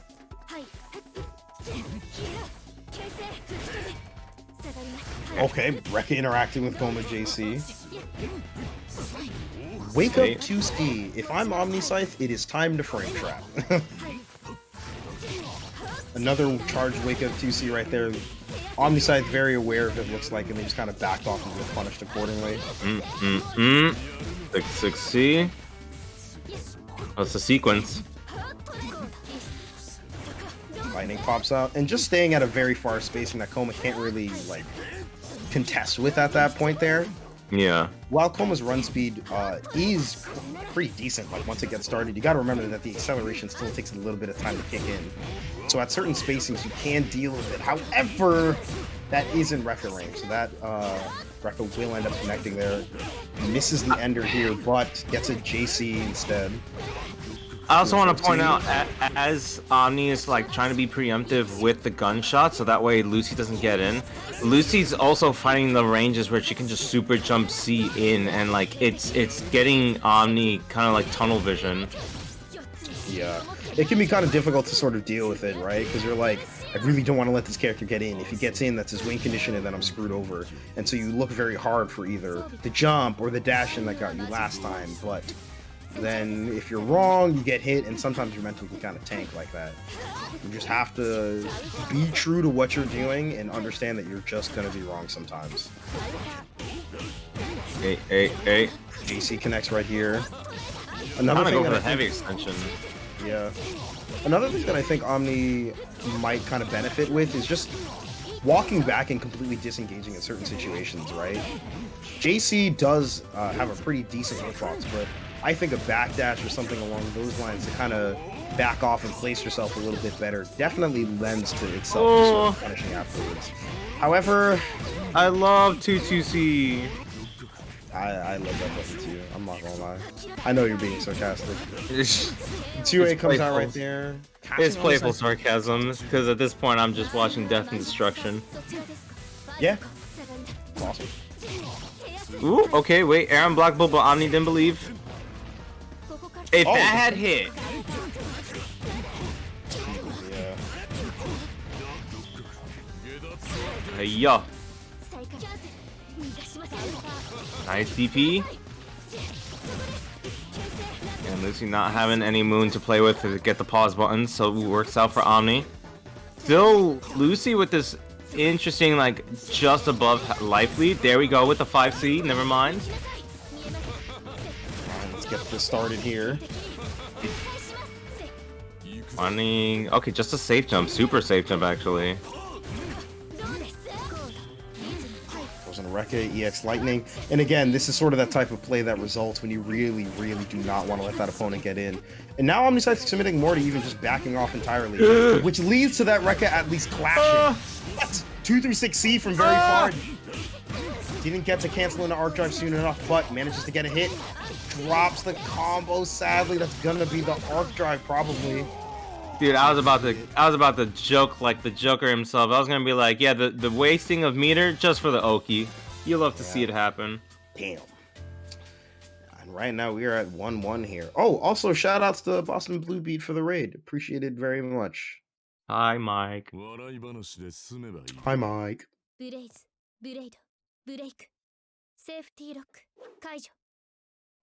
That's crazy, Mike. Alright, someone shoot him. That's okay.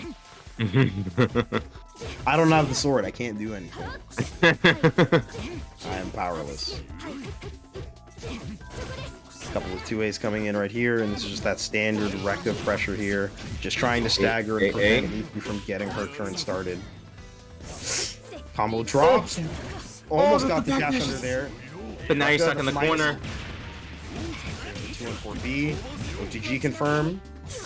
That dude, brother, I'm at a I loss think for they words. were expecting the 2B to get blocked, I'll be honest. I was expecting 2C, honestly.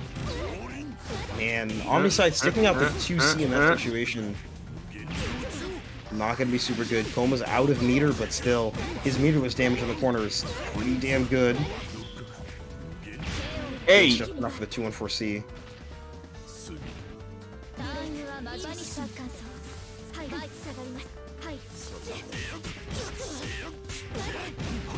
Alright, let's hit the wall.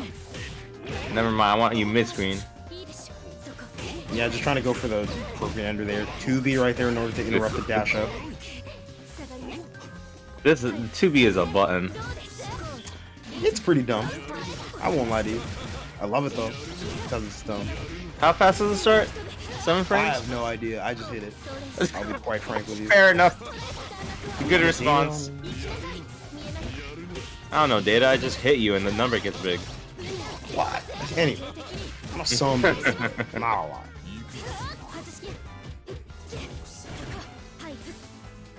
Once again, in a relatively familiar situation where Lucy's just opting to commit to the down back, and OmniSScythe is just not even necessarily trying to find a way to open them up, but just to keep the pressure safe. But as always, it feels like that once Lucy gets that opener, things start to go very, very well for her. That's going to be the third game right there. Lucy's up 2-1 right now. Just needs to take one more in order to reset the bracket here.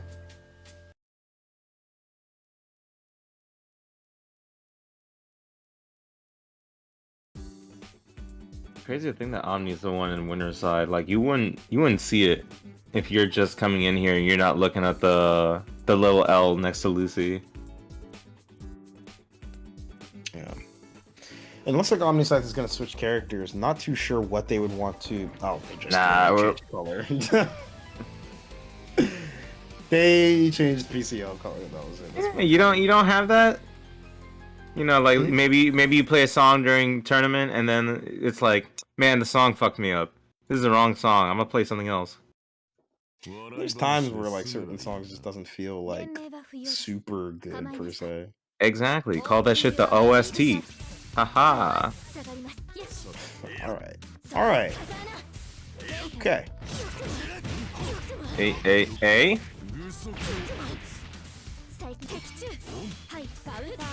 No pun. Actually, I like that better. Yeah, don't respect the BC. Going for no. Dude, we're playing leapfrog right now. Is this your combo? Yeah. Okay, my turn. Seriously. They're throwing the EXDP under. Just a hard knockdown. Nothing more to see here.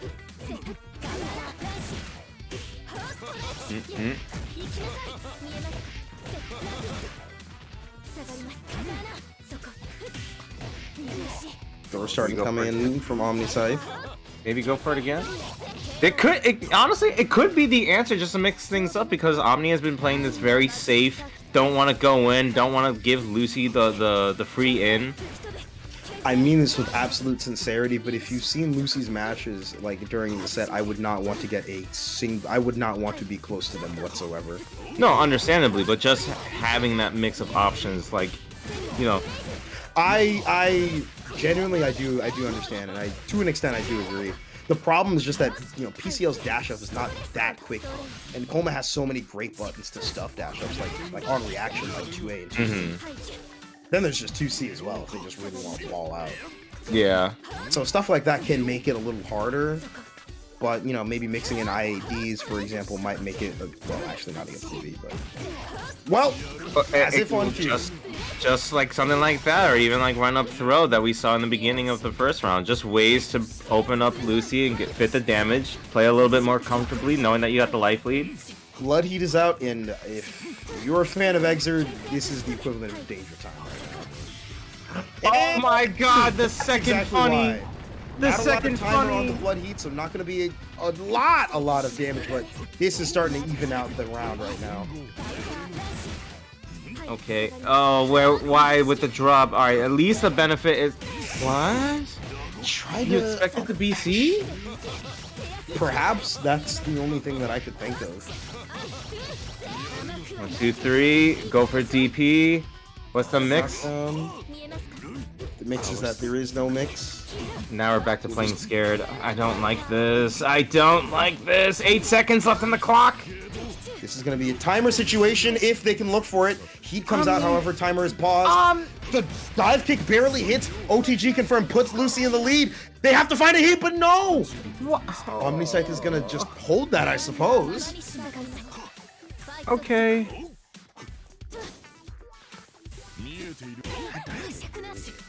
And 2B. At least it didn't counter hit. Oh, as if on cue. Why did you say it? Why did you say it? You know that we were saying earlier how it's a show. Because right now there's a demon on screen and I'm just a plaything in front of the demon right now. You can't just be in the writer's room for all this, man. OmniSScythe managing to get the hit, putting Lucy in the corner. And we'll have to see how much shit can OmniSScythe do. How much of the timer can he like knock down at this point? Moondrive comes out, not going to do much, but at this point, the main thing on the back of everyone's head is where. Oh no! Here. The CCC, okay, out. Lightning. That's a smart option, honestly. Off back to get away, use the lightning in order to call out any option that Lucy might be opting for. 2B comes out to interrupt OmniSScythe, but no full confirm here.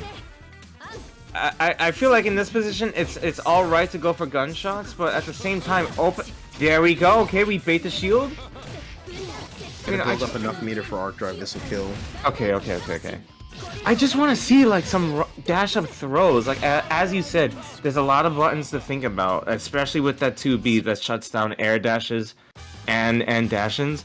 But still, just being able to break Lucy's defense and have her think about multiple things, I think just helps a lot in the mental stack. Because even with Lucy in this losing position, she's playing so comfortably as if she's in winner's side. I think that's a really good point to make, because it feels like even when OmniSScythe is in the lead, you can smell the blood in the water, and that there's like a potential moment where Lucy just gets a hit and completely turns around the scenario. Dude, there's a half-dead fish right now in the water. And I'm surprised Lucy hasn't gone and eaten the whole thing. Exactly! That's the first run-up throw. We'll have to see if there's more. We might see a few more hits coming out from Lucy then, kind of in response to this dash-up. But that also will help reinforce that safe play that OmniSScythe's been going for from the jump here. Oh, 236A. That's gonna... Oh, okay. It was the air version, thankfully. They hadn't hit the ground. Ah, okay. Yeah. It looked like it, though. But if you look closely, you won't see the invincibility marker there. Okay. Technically working on this perfect. Now don't get it again. Exactly. Bait. Now you just need one hit. Oh, God. And there's the eye. Is this a start? Finding some space for it. Has to spend the meter for that hard knockdown. Goes for the heat, but that is not going to let you continue pressure unchallenged. And now, time crisis. Yeah. OmniSScythe at set point. But the record. Huh? What? That looks so weird. What is a gun to a demon fist? Yeah, I guess so. That wasn't even 236. That wasn't even like IC236B. That was just weird. Looked like a command grab ended up coming out from Lucy there, just interrupted by Omni.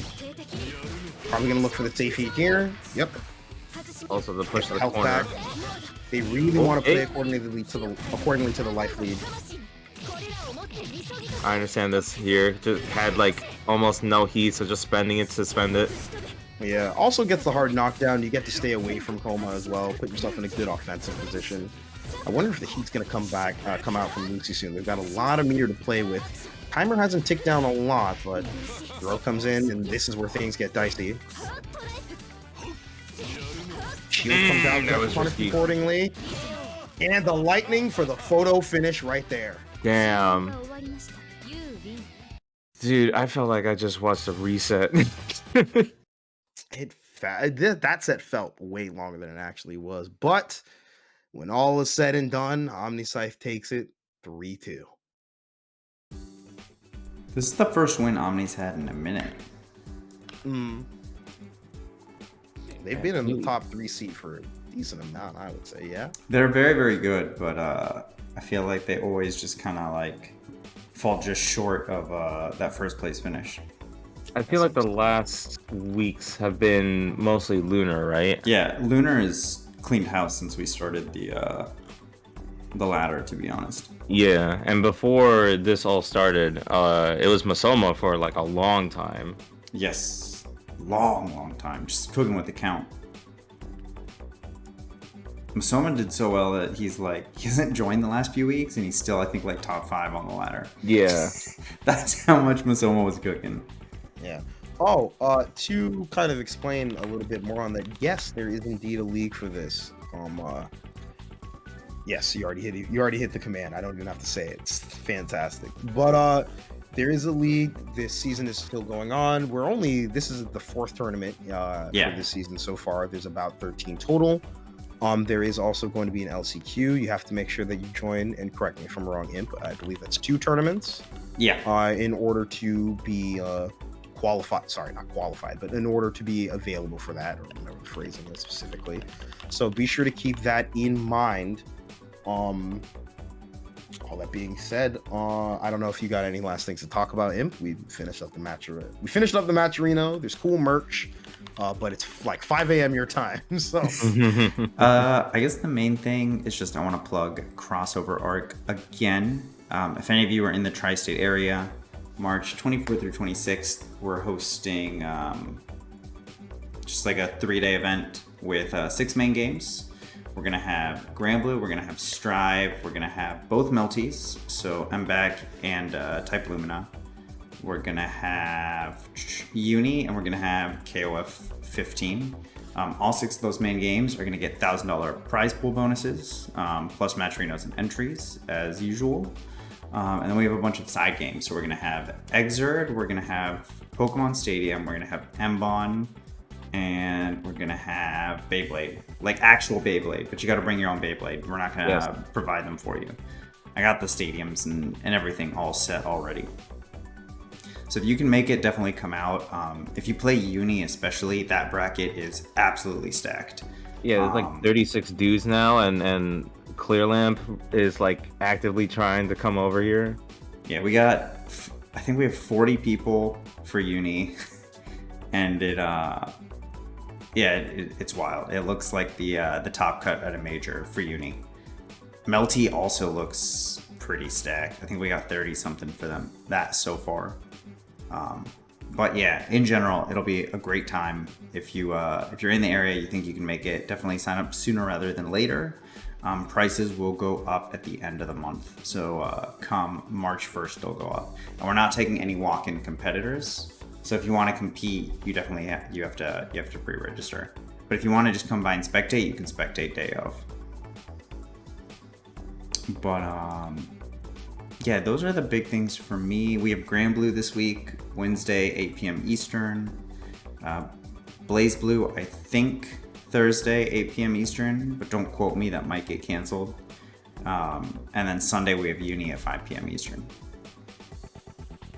Do you guys have anything you want to shout out before I send people on their way?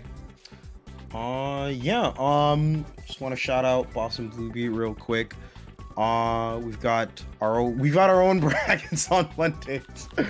So if you want to play CF, that's always around as well. But as you can tell, we often end up raiding and popping in here anyway.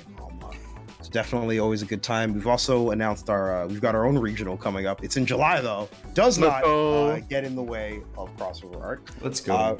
Got a ton of games for that as well. Including some crazy ones. Yes, we got Sailor Moon S. That's a Boston classic. If you know, you know. Okay. Yeah. Blaze Blue, Exerd, Strive, a whole bunch of other games and side games and all that stuff. So you'll be hearing more about it. The pre-reg is also up. I don't have a command in here, as this is literally not a Boston Blue Beat chat, but check us out on Twitter at Boston Blue Beat for more information on that. You can also follow me at Towito66 on Twitter. I stream every now and then. That's all I got to say. Awesome. Do you have anything, Panda? I mean, I know these gamers don't play Exerd, but if you want to try your hand at it, first month of March, we as in TSB, We're having Super TSB happen again. It's going to be down at the Brookland venue. It's actually a really big, really nice venue. It has food and beer. And that's going to be, March 3rd. I'm going to cheat very quickly. Yeah, March 3rd to March 5th. And, you know, Strive, Exert, Blaze Blue, KOF, and there's a 5th game. I can't remember it currently. I'm sorry, but I know that DNF or no. I want to say DNF, but I don't want to say it. I think it's DNF. Yeah. But I know Persona is actually going to be a side game also. So if you want to come up, chill, hang out with people like Manny and Sway, and see how you fare at Strive and Exert, I heard that both actually hit a certain amount of entries, so they're gonna get a $500 bonus. Yo, yeah, like freaking sign up, especially since, you know, Exert finally got rollback. Now's the time to train and try your metal. And if you're staying for all of March, you know, in the New York area, remember to sign up for crossover as well. It's 2 chances to try your hand at Exert. Do it. True. All right, cool. I'm gonna send everybody to Realm's channel. Word. I think he's playing some KOF. There you go. Thanks for everybody who stopped by. I'm gonna pass out. I'll go to bed later. Yeah, for real. See ya. Bye. Night, Imp.